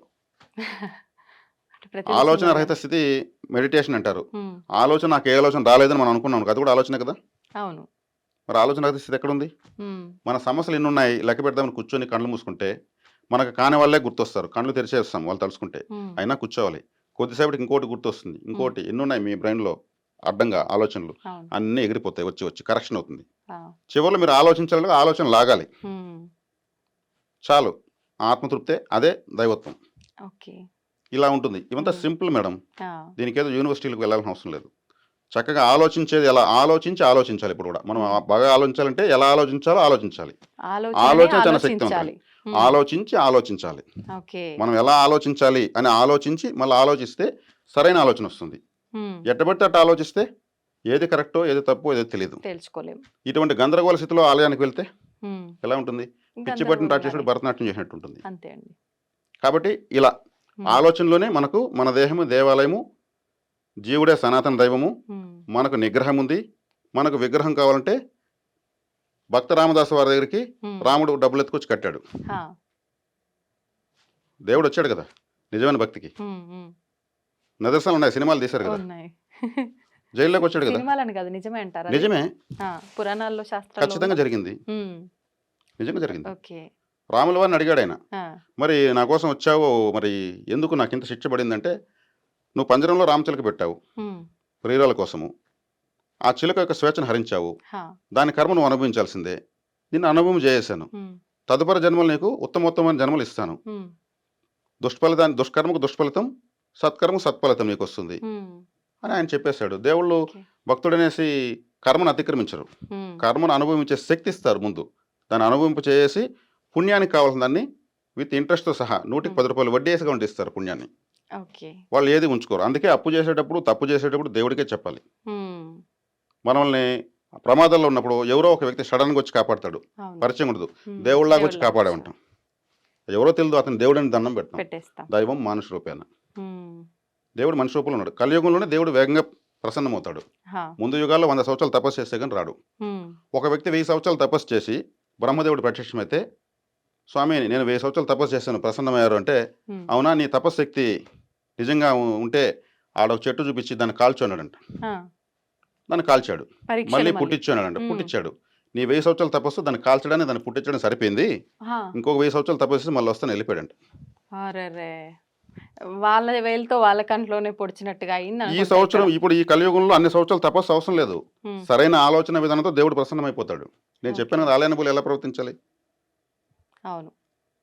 ఇట్లా ఉమ్, చెప్తే కొన్ని నేను నోటితో చెప్పలేనివి, మీరు చెవులతో వినలేనివి ఎన్నో విషయాలు ఉన్నాయి. అవునా. అవన్నీ మనసుతో అలా అర్థం చేసుకోవాలి. ఆలయాల్లో ఉమ్, అన్ని అపరిశుభ్రమైనటువంటి వ్యవహారాలు జరిగిపోతున్నాయి. ఉమ్, ఆలయాన్ని కొన్ని అసాంఘిక కార్యకలాపాలకు అడ్డాలుగా చేసుకుంటున్నారు. ఓకే. ఎవరికెవరికి తెలిసినా చూసి, ఓహో వాళ్ళు ఇందుకు వచ్చారా, ఓహో వీళ్ళు ఇందుకు వచ్చారా, ఉమ్, టెంపుల్ వీళ్ళకి ఒక ప్లాట్ఫామ్ అయిందా, మరి ఎలా ఉంటుంది అది? మరి అలాంటివన్నీ భగవంతుడు ఎందుకు ఆపట్లేదంటారు? అప్పుడు ఆయనకు అవసరం ఉంది. ఆయన ఏమన్నా ట్రాఫిక్ పోలీసా? ఆయన ఏంటి కాపుతాడు? అంటే మనల్ని నడిపించేది వాళ్ళు ఆయన కదా. దుష్కర్మ చేస్తే ఉమ్, వాళ్ళే అనుభవించుకుంటారు. ఆ ఉమ్, తర్వాత కొద్ది రోజులను వాళ్ళకు ప్రకృతి యాంటీ అయిపోతుంది. ఓకే. దుష్ప్రవర్తనకి ఏమొస్తుంది? ఉమ్, కిరీటాలు వస్తాయి? రావు కదా. రావు. వాళ్ళే గొడవ పడతారు. ఆ రోజు గుళ్ళో నిన్ను నమ్మి వచ్చాను, ఉమ్, ఈరోజు బజార్లో తన్నుకుంటున్నాము. అవే మారిపోతాయి. మేనిఫెస్ట్ చేస్తుంది ప్రకృతి. ఉమ్, ఎక్కడ ఎలా ప్రవర్తించాలో అనేది విద్యా వినయ సంపన్న బ్రాహ్మణ అన్నాం కదా. అవును. ఆ విజ్ఞత, ఆ సభ్యత అభివృద్ధి చేస్తున్నటువంటి పవిత్ర స్థలమే ఆలయం. ఉమ్, ముస్లిం సోదరులకు మసీదు కావచ్చు, క్రిస్టియన్ సోదరులకు చర్చ్ కావచ్చు, మనకు మన ఆలయాలు కావచ్చు, పవిత్రమైనవే. అవును. అక్కడ ఎలా శుభ్రంగా ఆలోచించి శుభ్రంగా ప్రవర్తించాలి. ఉమ్, అవి పవిత్రతని అలా ఉంచాలి మనం. దాన్ని కాపాడకుండా ఉమ్, ఉమ్, దేవుడే చేయలేదు, దేవుడే పట్టించుకోలేదు, దేవుడు మనకు ఆయన చాలా ఫ్రీ ఆఫ్ కాస్ట్ దొరికాడు. ఎన్ని మాట్లాడినా ఆయన ఏమి అనడు కాబట్టి. అవును, రియాక్షన్ ఉండదు ఆ. కాబట్టి. ఉమ్, కాబట్టి దేవుడు అందరినీ సమానంగా చూడలేదంటే ఆయన అన్ని సమానంగా ఇచ్చేశాడు. ఉమ్, సూర్యకాంతి ఒక్కొక్కరికి ఒక్కొక్క డిగ్రీ వస్తుందా? ఉమ్, లేదు అందరికి. గాలి ఒక్కొక్కరు తక్కువ ఎక్కువ వస్తుందా? నీళ్ళు ఏమైనా అందరికీ రకరకాల దొరుకుతుందా? అన్ని పంచభూతాలు సమానంగా పంచబడ్డాయి. అసమానతలు మనం పెంచుకున్నాం. దేవుడు అందరికీ సమానంగా అన్ని ఇచ్చేశాడు. ఈ జన్మను ఇచ్చిన దానికే దేవుడికి మనం జీవితాంతం రోజుకో 1,000,000 దండాలు పెట్టచ్చు. ఇంకా మళ్ళీ ప్రతి ఒక్కదానికి మనం దేవుడి దగ్గరికి వెళ్ళి మెనూ పెడుతున్నాం, నాకు ఇది కావాలి అది కావాలని. ఈ జన్మ రావాలంటే దుర్లభం, మానవ జన్మ దుర్లభం. దుర్లభమైనటువంటి జన్మను మనకిచ్చి మళ్ళీ మనతో టార్చర్ ఆయనకి ప్రతిరోజు టార్చరు. మరి ఏమన్నా చెప్పి చేస్తున్నామా? లేదు. ఎవరు చెప్తున్నారు? మేము అప్పులు చేస్తున్నాం. ఎంతమంది గుడికి వెళ్తున్నారు? అప్పులు తీరలేదని వెళ్తున్నారు. అదే చేసేటప్పుడు వెళ్ళండి, తీరుతాయి. ఒకవేళ తీరకపోతే ఆ దేవుని వదిలేయండి, నమ్మొద్దండి. ఇప్పుడు మీరు భగవంతుడి దృష్టిలో అందరూ సమానమే అన్నారు, కానీ మనం వెళ్ళే మార్గమే ఎక్కువ తక్కువగా వెళ్తుంది కాబట్టి వెళ్ళే మార్గాన్ని బట్టి అది మనం అటు వెళ్తున్నామా ఇటు వెళ్తున్నామా మనమే ఎంచుకుంటున్నాం ఒక మార్గాన్ని అన్నారు. అంటే కొంతమంది పుట్టుకతోటే ధనవంతులుగా పుడుతున్నారు, అది వాళ్ళు ఎలా ఎంచుకున్నట్టు అంటారు? కొంతమంది పుట్టుకతోటే కట్టిక దరిద్రం అనుభవించే వాళ్ళు ఉన్నారు, ఎలా సమానం అంటారు? ఒక వ్యక్తి ఎన్ని పుణ్యాలు చేస్తాడు, ఎన్నో దాన ధర్మాలు చేస్తాడు. తీసుకెళ్ళేటప్పుడు మనకు పాప పుణ్యాలు తీసుకెళ్తాము, ఈ శరీరాన్ని కాదు. కోటేశ్వరుడు చనిపోతే 5 ఎకరాలు లోడరు పూడ్చేదానికి, 3 కారు గుంతలు లోడతారు. కానీ అతనితో వెళ్ళేది అతని పాపము పుణ్యము, బ్యాలెన్స్ షీట్ వెళ్తుంది. ఇప్పుడు ఆ పుణ్యము అనేది అతనికి బ్యాలెన్స్ షీట్లో ఉంది. కారణలోకం నుంచి మనం ఇక్కడ పుడతాం. కారణంలో ఏ కారణంగా మనం ఇక్కడ పుట్టాలి అనేది కారణలోకం. అక్కడ మాస్టర్స్ బ్యాలెన్స్ షీట్ తీసుకొస్తారు. బాబు నువ్వు గతంలో ఇంత పుణ్యం చేసావు, ఇంత పాపం చేసావు, నీకు ఇప్పుడు మళ్ళీ జన్మ కావాలి, నీకు ఈ సౌకర్యాలు ఉన్నటువంటి కుటుంబం కావాలి. ఇప్పుడు భూగోళం చూపిస్తారు. ఆస్ట్రేలియాలో ఒక జంట పెళ్లి చేసుకుంటూ ఉంటారు పేరెంట్స్, అదే సౌకర్యాలు ఉన్న వాళ్ళు ఇండియాలో చేసుకుంటూ ఉంటారు. ఇదే సౌకర్యం జపాన్లో పెళ్లి చేసుకుంటారు. ఒక 10 జంటలు చూపిస్తారు. వీళ్ళందరూ వివిధ దేశాల్లో ఉన్నారు భూమి పైన, కానీ సౌకర్యాలు ఈక్వల్. నీ బ్యాలెన్స్ షీట్ ప్రకారం ఫ్యామిలీ నువ్వు సెలెక్ట్ చేసుకోవచ్చు, సౌకర్యాలు మాత్రం ఈక్వలే. అప్పుడు అతని బ్యాలెన్స్ షీట్ ప్రకారం, సరే స్వామి నేను నా కర్మను పుణ్యాన్ని ఇలా ఇలా నేను ఖర్చు పెట్టుకుంటాం, నాకు ఈ కుటుంబం చాలు, సోన్సా హైదరాబాదు శ్రీనగర్ కాలనీ మనమే సెలెక్ట్ చేసుకుంటాం. అక్కడ వచ్చి వాళ్ళకు మనం పేరెంట్స్గా తీసుకుంటాం. కారణం తెలిసిపోయింది, వచ్చేసాం. ఎక్కువ పుణ్యం చేసిన వ్యక్తికి పుట్టగానే టేబుల్ బంగారు స్పూన్తో పాలు తాగిపించేటువంటి ఫ్యామిలీ దొరుకుతుంది. బ్యాలెన్స్ షీట్లో బ్యాలెన్స్ ఎక్కువ ఉంది. 100 ఏటీఎం కార్డులు ఉండి ఒక దాంట్లో కూడా బ్యాలెన్స్ లేకపోతే జోబీలో అడ్డం అవి. ఒకే ఏటీఎం కార్డు ఉండి ₹1,00,00,000 బ్యాలెన్స్ ఉంటే ఎలా ఉంటుంది? మన బ్యాలెన్స్ షీట్ ఎంత? మనం అందుకు ఇప్పుడు అవకాశం ఉంది. ధర్మంగా ఆలోచిద్దాం, ధర్మంగా బతుకుదాం, 10 మందికి ఆదర్శంగా పోదాం.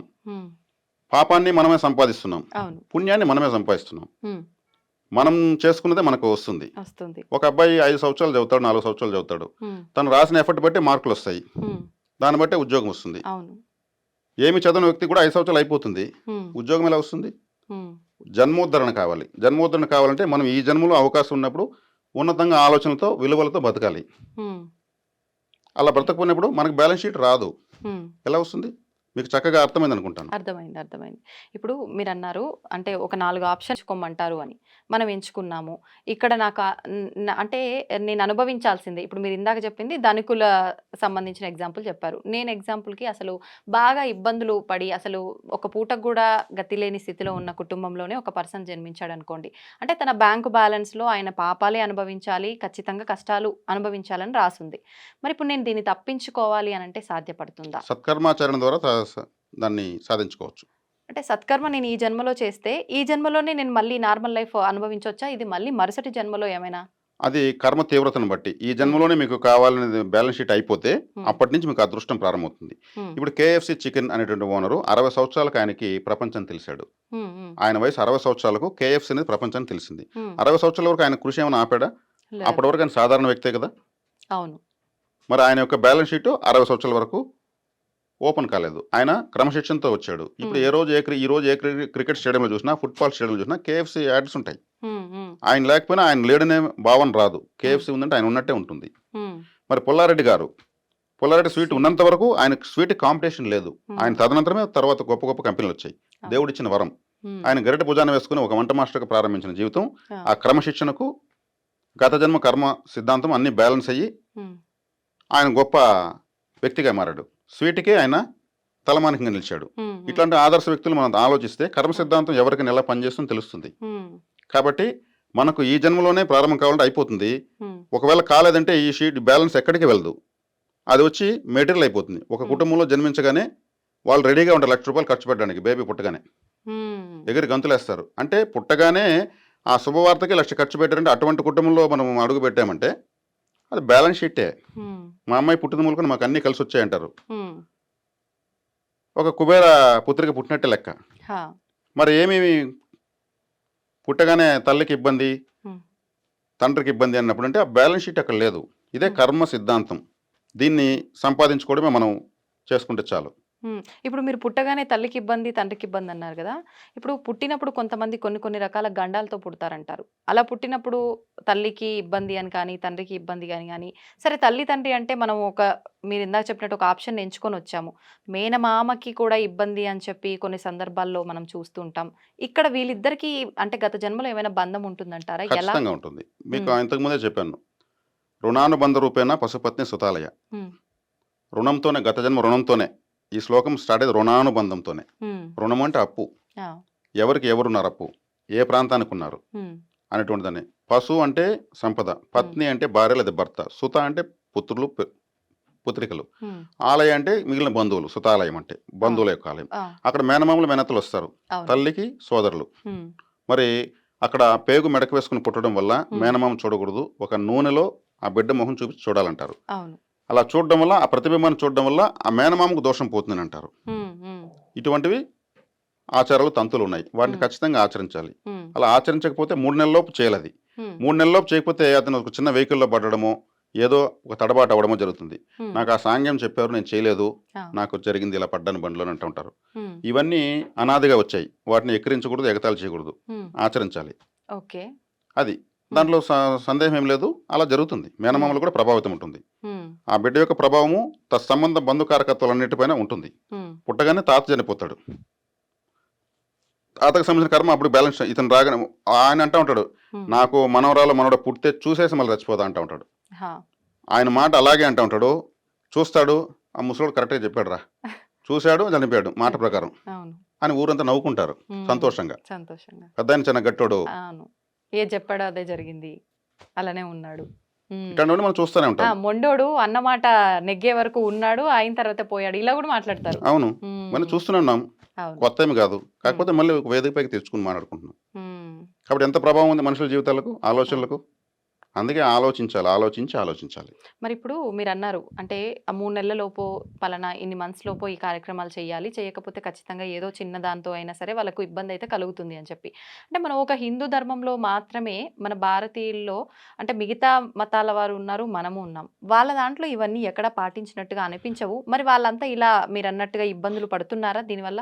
ఇవన్నీ ఖచ్చితంగా ఉంటుంది. కార్యక్రమాలు చేయకపోవడం వల్ల? వాళ్ళ బైలా గైడ్స్లో ఇంత విజ్ఞానము వాళ్ళకి లేదు.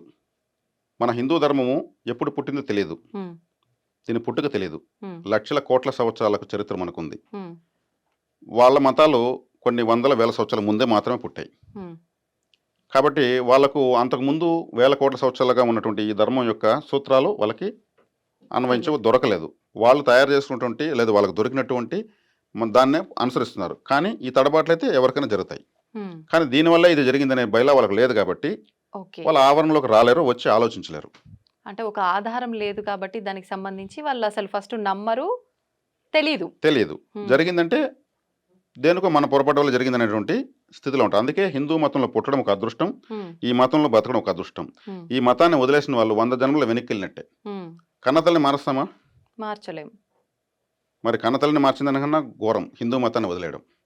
కానీ జరుగుతున్నాయి కదండి మత జరుగుతున్నాయి. ఈ మార్పిడి. మతంలో ఉండే అదృష్టం లేని వాళ్ళు ఉమ్, ఇంకొక మతంలోకి వెళ్ళిపోతారు. ఇక్కడ ఉండాలంటే అదృష్టం ఉండాలి. ఇది కూడా ఒక కర్మలా భావించవచ్చా? దీని ఖచ్చితంగా. ఫలితం కూడా మళ్ళీ అంతే. ఉంటుందా? ఉమ్, 10వ క్లాస్ విద్యార్థి 1వ క్లాస్కి వచ్చినట్టే కదా మతం ఉమ్, మార్చేస్తే. ఓకే. వెనుక తరగతులకు ఎవరు రారు, ఇంటర్మీడియట్ పోతారు. అవును. వాళ్ళు పలకెత్తుకుని 5వ క్లాస్కి వస్తున్నారు. ఉమ్, దాన్ని మనం ఏం చేస్తాం? ఓకే. అంటే మనం ఇక్కడ ఎవరిని ప్రస్తావించలేదు, ఎవరిని కించపరచలేదు. ఉమ్, ఉమ్, వాళ్ళ ఆలోచన విధానాలకు వాళ్ళు ఎంచుకుంటున్నారు, ఉమ్, ఓకే. వెళ్ళిపోతున్నారు. అని మనం బాధపడాల్సిన అవసరం. అయ్యో వాళ్ళు వెళ్ళిపోయారు, వీళ్ళు వెళ్ళిపోయారు అంటే మనకెందుకు? ఉమ్. అంటే తలరాత అంటారు కదా, తలరాతలో అలా డిసైడ్ అయ్యింది కాబట్టి అలా చేశారు, అది అక్కడ వాళ్ళు చేసిన తప్పేముంది అనుకోవచ్చు కదండి. యుగ ధర్మం ఉమ్, ఇది, కలియుగం. విపరీతాలే ఎక్కువ జరగాలి. ఉమ్, కలిపురుషుల యొక్క ప్రభావమే ఆయన కంట్రోల్లో ఉంది. అవును. కాబట్టి ధర్మం నశించి అధర్మం పెరిగినప్పుడు నేను ప్రతి యుగం అవతరిస్తానని భగవంతుడు మనకు చెప్పాడు. ఉమ్, ఆయన ఆ టైం టేబుల్లో టైం చూసుకుని, డేట్ చూసుకుని ఉన్నాడు, వెయిట్ చేస్తున్నాడు. ఉమ్, వాళ్ళు కరెక్ట్గా టైం మెయింటైన్ చేస్తారు. ఉమ్, ఆ టైం వచ్చినప్పుడు ఆయన వస్తాడు. ఈలోపు ఉండాల్సిన వాళ్ళు ఉంటారు, వెళ్ళాల్సిన వాళ్ళు వెళ్తారు. ఉమ్, ఓకే. ఇప్పుడు మీరు నీళ్లు తాగను అని డిసైడ్ అయితే ఈ ప్రపంచంలో ఎవరు మీ చేత నీళ్లు తాగించలేరు. అంతే కదా. మీరు ఉమ్, తాగాలని డిసైడ్ అయితే ఎవరు ఆపలేరు. అవును. నేను వెళ్ళాలనుకున్న వాళ్ళని ఎవరు ఆపలేరు. ఆపలేదు. నేను వెళ్ళను అనుకున్న వాళ్ళని ఎవరు తరమలేరు. ఉమ్, ఉమ్, ఇంతే, సింపుల్. ఉమ్. అంటారు కదా పెద్దవాళ్ళు, నిద్రపోయిన వాడిని లేపొచ్చు కానీ నిద్రపోయినట్టు నటించే వాడిని లేపలేము అని చెప్పి ఇది నిద్ర మీరు అన్నారు చెప్పిన కాబట్టి దానికి. నిద్ర అన్నారు కాబట్టి 6 రకాల నిద్ర. ఉమ్, సుఖ నిద్ర, ఏ అప్పు బాధర బంది లేకుండా ఆరోగ్యంగా ఉన్నవాళ్ళు సుఖ నిద్ర వస్తుంది. మొద్దు నిద్ర, ఉమ్, ఏ పని బరువు బాధ్యత లేకుండా ఉన్నవాడు మొద్దు నిద్ర నిద్రపోతాడు. మత్తు నిద్ర, బాగా తాగి నిద్రపోతారు. గాఢ నిద్ర, కష్టపడినవాడు ఎక్కడ పడితే నిద్ర చోటెరగదు, అలసిపోతారు. అది గాఢ నిద్ర. ఉమ్, దొంగ నిద్ర, ఉమ్, ఇదే నటించడం. ఉమ్, యోగ నిద్ర, ఆ, తపస్సులు యోగంలో మెలకులో ఉంటారు, నిద్రలో ఉంటారు. ఆ రెండింటి మధ్యలో వాళ్ళు ఆనందపడుతూ ఉంటారు. ఇలా కలత నిద్ర ఎక్కువ మందికి ఉంది. ఉమ్. అంటే ఆలోచనలతో కూడుకున్న నిద్ర. అప్పులున్నాయంటే నిద్ర పడదు. ఉమ్, కానీ అప్పులున్నోడికి బాగా నిద్ర పడుతుందని పెద్దవాళ్ళు అంటారు కదండి. వీడికి పెద్దవాళ్ళు ఏ అంటున్నారు. అంటే ఏ దెవలాట లేదురా, ఏ అంటే ఆలోచన వాళ్ళు లేదు. వచ్చేది వాళ్ళది ముద్దు నిద్ర అనొచ్చు. ఉమ్, బరువు బాధ్యత విలువలు తెలియని వాళ్ళకి వచ్చేది ముద్దు నిద్ర. ఉమ్, ఉమ్, ఓకే. వాళ్ళకి అప్పన్నా ఉన్ని, ఇంట్లో వాళ్ళందరూ ఆకలితోనే ఉన్ని, బాధ్యత రాహిత్యంగా ఉండేటువంటి వాడికి ఉమ్, నేను బాగుంటే చాలు, ఉమ్. ఎవరేమైపోయినా నాకు సంబంధం లేదు అనుకునేవాడే వాడు నిద్రపోయేదే ఒక సోంబేరి అనొచ్చు వాడిని. ఇప్పుడు ఇలా ఎందుకు అవుతుందంటారు? అంటే ఒక కుటుంబం వ్యవస్థ ఏర్పడిన తర్వాత ఖచ్చితంగా మన తలరాతలో ఏమున్నా ఆ కుటుంబంతో కూడా డిసైడ్ చేయబడింది ఆ రాత అక్కడికి ఉమ్. అనుకోవచ్చు కదా. మరి ఎందుకు ఈ కుటుంబంలో ఉన్న పిల్లల్ని కానీ, వైఫ్ని కానీ, లేదంటే వైఫ్ అయితే హస్బెండ్ని కానీ ఇలా పట్టించుకోకుండా మొండిగా అలా మొద్దు నిద్రలో ఎందుకు ఉంటారంటే, ఒక నిద్రనే కాదు ఆలోచనల పరంగా చూసుకున్నా కూడా రెస్పాన్సిబిలిటీ లేకుండా ఉంటారు కదా, ఎందుకని అంటారు? నేను చెప్పాను కదా మేడం, ఇప్పుడు మనకు భారతదేశానికి ఋతువులు 6 వస్తాయి. ఉమ్, ప్రకృతి 6 రకాలుగా మారుతుంది. ప్రకృతి 6 రకాలుగా ఒక సంవత్సరం మారుతుంది. ఉమ్, ఈ 6 ఋతువులు ఉన్నటువంటి దేశం ప్రపంచంలో ఏదే లేదు. ఉమ్, మన జీవితంలో ఎన్ని మార్పులు వస్తాయి? ఉమ్, ఎన్నో మార్పులు వస్తాయి. అవును. ఇక్కడ వచ్చే కాడికి మనము సరైన ఆలోచన విధానంతో ఉమ్, మనకెంత విలువ ఉందో, మనకు కూడా మనల్ని నమ్మి ఉన్నటువంటి భార్యకు, మనల్ని నమ్ముకుని పుట్టిన పిల్లలకు అంతే విలువ ఉంది. ఉమ్, వాళ్ళ ఉన్నతికి సంతోషానికి పాటుపడాలనే ఆలోచన విధానం చేయకపోతే ఉమ్, వాళ్ళ శాపానికి గురి కావాల్సి వస్తుంది. వన్ ఫైన్ డే వాళ్ళని చూసే వాళ్ళు ఎవరు ఉండరు. ఉమ్, అది చూడనప్పుడు వాళ్ళకి అర్థమవుతుంది. ఉమ్, జరుగుతున్నంతసేపు విలువలు తెలియవు. అవును. అది బాధ్యత గుర్తెరగాలి.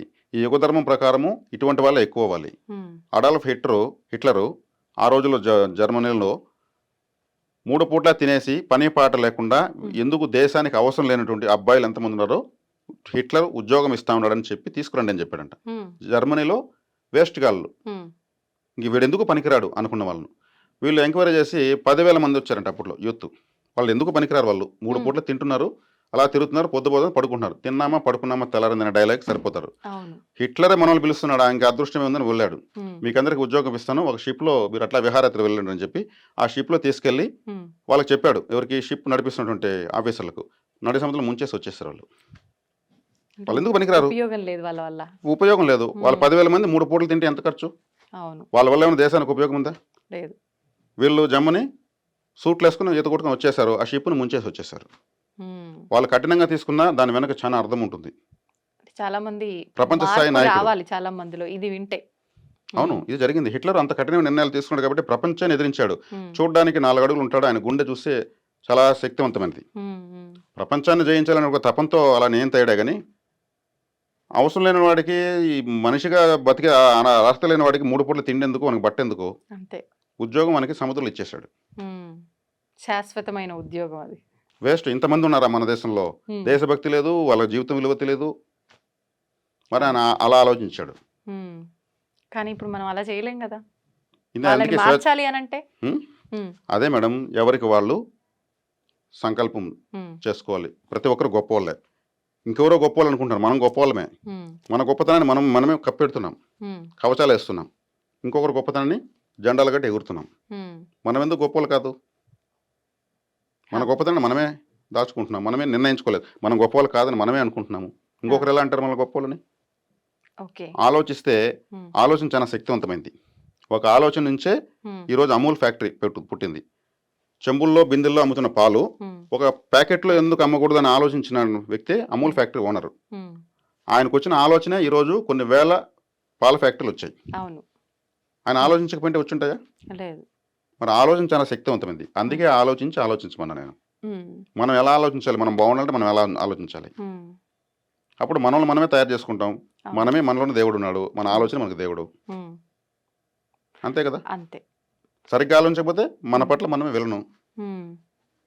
అంటే ఈ తలరాత, ఈ రాత, బ్రహ్మ రాసిన రాత, లేకపోతే మన తల్లిదండ్రులు రాసిన రాత, పెంపకం ఇవన్నీ పక్కన పెడితే మన ఆలోచన విధానం గనక కరెక్ట్‌గా ఉంటే మనం లైఫ్ అనేది కరెక్ట్‌గా ఖచ్చితంగా ఉంటుందంటారా? మనల్ని మనం ఉద్ధరించుకోవచ్చు. అందుకే ఉద్ధరేణాత్మనాత్మానం, ఎవరిని వాళ్ళు ఉద్ధరించుకోవాలి. హ్మ్. స్వధర్మము అద్భుతమైనది, పరధర్మం భయంకరమైనది. హ్మ్. స్వధర్మంలో మరణం వచ్చినా కానీ సంతోషమే, సంతోషం. పరధర్మంలో మనకు అమృతం వచ్చినా అది వేస్ట్ అని శ్రీకృష్ణ భగవాన్ వారే చెప్పారు. హ్మ్. హ్మ్. స్వధర్మాన్ని మించింది లేదు. మన స్వధర్మాన్ని ఎంత చక్కగా ఆచరణలో పెడుతున్నాం అనేది మనం చూసుకోవాలి. హ్మ్. మనల్ని కడిగిన ముచ్చులా మనం చేసుకోవాలి కానీ అవును. ఎవరో ఎందుకు వస్తారు? అవును. అదే చెప్పాను, హ్మ్. నరజాతి సమస్తం పరపీడన పరాయణం. ప్రతి హా. ఒక్కరు ఇంకొకరు దోచుకోవడానికి ఉన్నారు. అవును. అప్పుడు మనం ఒకరిని నమ్మి బతకాల్సిన అవసరం ఏముంది? కరెక్ట్. వాళ్ళ అవసరం తీరినాక నమస్తే అంటారు, నిన్ను అవును. ఎవరు రమ్మన్నాడు అంటారు. అప్పుడు హ్మ్. హ్మ్. అలానే ఉన్నది ఇప్పుడు ఈయనంత ప్రస్తుత వరకు సమాజం. ఈయనంత వరకు నువ్వు హ్మ్. హీరో, నువ్వు లేకపోతే నేను లేను, ఇవన్నీ అంటారు. హ్మ్. సమాజంతో నటించాలి, హ్మ్. కుటుంబంతో జీవించాలి, కుటుంబాన్ని పోషించాలి. నటించు, జీవించు, పోషించు, ఇదే హ్మ్. జీవితం. ఈ 3 పదాలే. సమాజాన్ని పోషించాలంటే అవుతుందా? కుటుంబంతో నటించితే అన్యాయం జరుగుతుంది. అవును. కుటుంబంతో జీవించి పోషించాలి. హ్మ్. భార్యకు భయపడాలి. నిజంగా మనం తప్పు చేసినప్పుడు హ్మ్. ఆమెగాకు ఎవరు బెదిరిస్తారు, దండిస్తారు? బయట వెళ్తే నరేంద్ర మోడీ గారు ఫోన్ చేస్తారా తిన్నావా తాగినామని? భార్య కదా ఫోన్ చేస్తుంది. అవును. ఆమె ఫోన్ చేస్తే ఉండు, బిజీగా ఉన్నా, మళ్ళీ పెడతా ఫోను, హ్మ్. మళ్ళీ మాట్లాడదాం అంటే విసుగు. హ్మ్. హ్మ్. అరే ఎక్కడ వెళ్ళాడో, హ్మ్. తిన్నాడో లేదో ఆ తపన అర్థంకి కదా, హ్మ్. అంత హ్మ్. విసుగు ఎందుకు? అవును. మరి చక్కగా నేను తిన్నాను, నువ్వు తిన్నావా, పిల్లలు తిన్నారా, ఓకే ఇంతేనా, మళ్ళీ మాట్లాడదామా, బిజీగా ఉన్నాను, తర్వాత ఫోన్ చేస్తా, చాలు కదా. నా చాలు. భర్త ఎప్పుడు ఫోన్ చేసినా నాకు చక్కగా సమాధానం చెప్తాను తృప్తి అమ్ముకుంటే, అంతే. బయట వాళ్ళకి మాత్రం పరుగులెత్తి మెసేజ్లు పెట్టి చాటింగ్లు చేసి హ్మ్. చీటింగ్ అయిపోతున్నారు. కుటుంబానికి ఎందుకు అవును. విసుక్కుంటారు? కాబట్టి కుటుంబాన్నితో జీవించాలి, పోషించాలి. హ్మ్. కాబట్టి నటించాల్సిన సమాజంతోనే. హ్మ్. హ్మ్. ఈ తేడాలు తీసుకుంటే అక్కడే జీవించి ఇక్కడ నటిస్తే దానికి దేవుడికి సంబంధం ఉంది. హ్మ్. అంటే మీరు ఇందాక చెప్పిన ఒక మాట ప్రకారంగా నేను ఇంకొక క్వెషన్ అడుగుదాం అనుకుంటున్నా. అంటే నాకు కొంచెం క్లారిటీ వచ్చింది. కాకపోతే ఇంకా కొంచెం క్లియర్‌గా ఎక్స్‌ప్లెయిన్ చేస్తారని.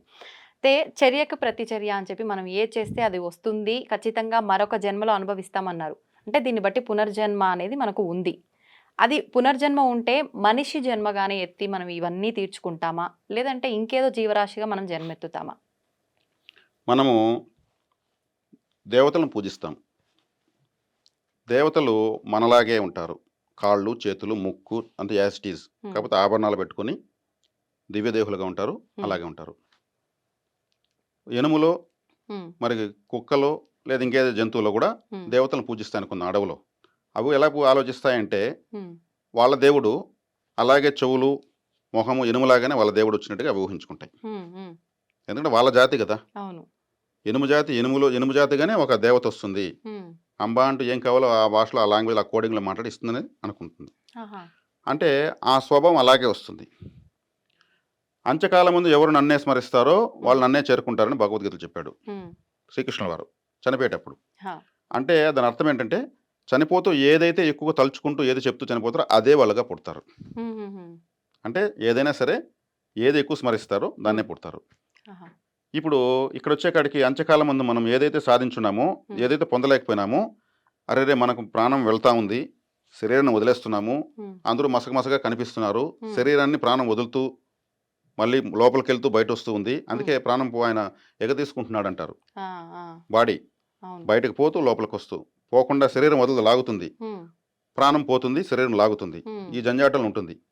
అప్పుడు ప్రయత్నించి అందరిని చూస్తాడు ఆ జీవుడు. ఉమ్, డాక్టర్లు మసకమసగ్గా చిన్న చిన్నగా అందరూ కనిపిస్తారు, ఉమ్, ఎక్కడో వినిపిస్తూ ఉంటుంది చెవుల్లో అతనికి. ఉమ్, ఇది చివరి నిమిషాల్లో జరిగేటువంటి మనిషి యొక్క సంఘర్షణ, ఓకే. ఆత్మ సంఘర్షణ. హా, చివరికి వదలక తప్పదు, శరీరం సైలెంట్ అయిపోయినాక ఆత్మ వెళ్ళిపోతుంది తనిగా. అప్పుడు ఏదైతే కావాలో, నా నా నా ఇల్లు, నా డబ్బు, నా ఆస్తి అయ్యో ఎవరో అనుభవించేస్తారు, ఎవరో కబ్జా చేస్తారు అనుకుంటారు కదా. ఉమ్, అంటే వాళ్ళు మనిషిగా పుడితేనే వాటిని అనుభవించగలరు. అవును, వాళ్ళది ఏదైతే ఉందో అవును. అది వాళ్ళు అనుభవించడానికి మనిషి జన్మే వస్తుంది. అది ఓకే. ఉన్నతమైన కుటుంబమా, తక్కువ స్థాయి కుటుంబం అనేది ఉమ్, ఉమ్, అట్లే మెటీరియల్ అవుతుంది బాడీ. Okay, okay. ఇప్పుడు పశుపక్షాదుల్లోకి జంతు జన్మల్లోకి కూడా కొంతమంది వెళ్తారు. అంటే మనిషి జన్మకు అర్హత కోల్పోయినటువంటి పనులు చేసినప్పుడు ఉమ్, పశుపక్షాదుల్లోకి జంతు జన్మలోకి వెళ్ళిపోతాయి. అంటే ఎటువంటి పనులు అర్హత కోల్పోయేవి? అంటే మనిషిగా చేయకూడనటువంటి దుర్మార్గాలు చేసిన వాడికి మానవ జన్మ అనేది రిజెక్ట్ చేసేస్తుంది ప్రకృతి. ఇంకెప్పటికీ ఉండదా? అంటే తర్వాత ఎత్తే జన్మలు ఉమ్, ఉన్న పశుపక్షాదులు, మనిషిగా పుట్టిన వ్యక్తి మరొక జంతువుగా పుడుతున్నాడు కాబట్టి ఉన్న జంతువులు ఆ ఉన్నతమైన జంతువుగా పుడతారు. ఓకే. విశ్వాసమైన జంతువు కుక్క, ఉమ్, పవిత్రమైన జంతువు ఆవు ఆ, పూజించబడతాయి. ఉమ్, వచ్చినప్పుడు అతనికి మనిషి యొక్క నాలెడ్జు, శరీరం ఒక జంతువు జన్మ ఉంటుంది, ఉమ్, కానీ చెప్పలేడు నేను గత జన్మలో పలానా వ్యక్తిని అని చెప్పలేడు, నోరు ఉండదు. ఉమ్, అందుకు చాలా డిగ్నిటీగా తెలివిగా ప్రవర్తిస్తుంది ఆ జంతువు, ఉమ్, ఉమ్, నాలెడ్జ్ ఉంటుంది. దీనికి ఏం చెప్పాల్సిన లేదు, మనిషి కన్నా ఎక్కువగా ప్రవర్తిస్తుంది అంటారు. ఆ, ఆల్రెడీ దాంట్లో ఉన్నది మనిషి ఆత్మే. ఉమ్, తన స్నేహితులు కనిపించారంటే కళ్ళు సంతోషంతో వెళ్ళిపోయి అతని పైన ఆకుతుంది, లాగుతుంది. ఉమ్, ఇది ఎప్పుడో గత జన్మలో సంబంధం ఉంది, నన్ను పట్టుకుంటా ఉంది, చాలా బాగుంది అని ఒక అరటి పండు తినిపిస్తారు. ఆ, రే నేను రా, మీ ఫ్రెండ్ రా, మన ఇద్దరు కలిసి సినిమాకి వెళ్ళాం పుష్ప2కి, ఉమ్, గుర్తులేదా, అదేదో చెప్తా ఉంటుంది. ఆ, ఈయనకి అర్థం కాదు.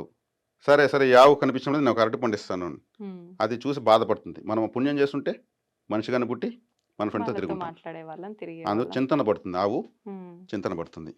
కానీ గొప్ప జన్మే వచ్చిన జంతువులు వచ్చినా కానీ ఉమ్, అందుకు గోసేవ గొప్పది. ఒక కుక్క పుడుతుంది, ఉమ్, అది పోలీసులకి దేశానికి సేవ చేస్తూ ఉంటుంది. దానికి ఏం చెప్పేసి ఇలా రా అంటే అలా వస్తుంది, బాంబును కనిపెడుతుంది, అన్నీ కనిపెడుతుంది. అవును. అందులో ఒక అద్భుతమైన సిబిఐ ఆఫీసరో సిఐడి ఆఫీసరో పాపాలు చేసి ఉమ్, అదే డిపార్ట్మెంట్ సేవ చేసేదాని కోసం ఆ జన్మ తీసుకోండొచ్చు. ఉమ్, ఓకే, వాళ్ళు ఓకే. తక్కువ చేయడం కాదు, ఉమ్, అనుచితంగా ప్రవర్తించడం వల్ల ఇలా వస్తుంది. ఓకే. అప్పుడేమవుతుంది, అతను జన్మోద్ధరణకి వెళ్తాడు. ఉమ్, నువ్వు ఇట్లా పుట్టి చేసావు కాబట్టి మళ్ళీ నీకు మనిషి జన్మ వస్తుంది అనేసి ఉమ్, బాడీ మారుతుంది. అందుకే మరణం లేని మీరు అంటా నేను. ఉమ్, ఎవరు చనిపోయేది లేదు, శరీరాన్ని మారుస్తూ ఉంటారు అంతే. ఇల్లు మార్చినట్టుగా, అద్దె ఇల్లు. కాబట్టి ఎవరు చనిపోయేదేం లేదు, ఉమ్, జస్ట్ ఈ చాప్టర్ బాడీస్ మారుతూ ఉంటాయి. ఓకే. దీన్ని ఇప్పుడు మనం వినడం ద్వారా మరింత ఉన్నతంగా ఆలోచించి ప్రవర్తించి ఉమ్, మనం మరింత ఉన్నతమైన స్థితులకు ప్రమోషన్ తీసుకోవచ్చు. ఓకే. మన చార్ట్ మనమే ప్రిపేర్ చేసుకోవచ్చు. ఉమ్, ఉమ్, మీకు అర్థమైంది కదా. ఇప్పుడు కొన్ని అర్థమైంది. ఎన్నో జంతువులు తెలివిగా ప్రవర్తిస్తుంటాయి. ఉమ్, ఉమ్, గత జన్మలో మనుషులే అనేదానికి ఆ ప్రవర్తన మనకు తెలుసు. తెలియజేస్తుంది. సంతోషం అండి. నిజంగా మనం టాపిక్ ఎక్కడో మొదలు పెట్టాము, దాంట్లో మనం ఎక్కడికో వచ్చేసాము. ఎక్కడికి వచ్చినా మొత్తానికి రావాల్సిన ఇన్ఫర్మేషనే మాకైతే వచ్చింది. చాలా చక్కగా ఎక్స్ప్లెయిన్ చేశారు మీరు కూడా. ధన్యవాదాలండి. మేడం, అర్థం అయితే ఆ విషయం సిద్ధాంతం అంటారు, ఉమ్, ఉమ్, అర్థం కానిది వేదాంతము. ఉమ్, వేదాంతం ఎప్పటికీ అర్థం కాదు, అవును. దాంట్లో ప్రయాణిస్తూనే ఉండొచ్చు. ఉమ్, అర్థం అయ్యి కానిది అది అర్థాంతం. ఆ, ఇప్పుడు మనం సిద్ధాంతంలో మాట్లాడుకున్నాం, మాట్లాడుకున్నాం. వేదాంతం ఏం మాట్లాడలేదు మనం. అవును, మనం సిద్ధాంతంలో ఉన్నాం కాబట్టి చక్కగా మనము ఎంతైనా మాట్లాడచ్చు. మాట్లాడొచ్చు. ఈ సిద్ధాంతపరమైనటువంటి నాలెడ్జ్ని మనము ప్రజలకు అందిస్తున్నందుకు నిజంగా ఎంతో శుభకర్మం చేస్తున్నాము. మరింత ఉద్ధరించబడతాం మన ఇద్దరు. నిజంగా మాతృదేవోభవ, పితృదేవోభవ, ఆచార్య దేవోభవ అని ఈ పదాలు విని చాలా కాలమైనట్టు అనిపిస్తుందండి. ప్రతి ఒక్కరి నోట్లోంచి కూడా అమ్మవారికి సంబంధించిన ఏదో ఒక మంత్రం గాని, వాళ్ళు ఉపాసన చేసిన దేవుడికి సంబంధించిన మంత్రం గాని వింటున్నాం. నిజంగా చాలా ఆనందంగా అనిపిస్తుంది అవి వింటుంటే. అయితే టాపిక్ ఏంటంటే ఆహారం.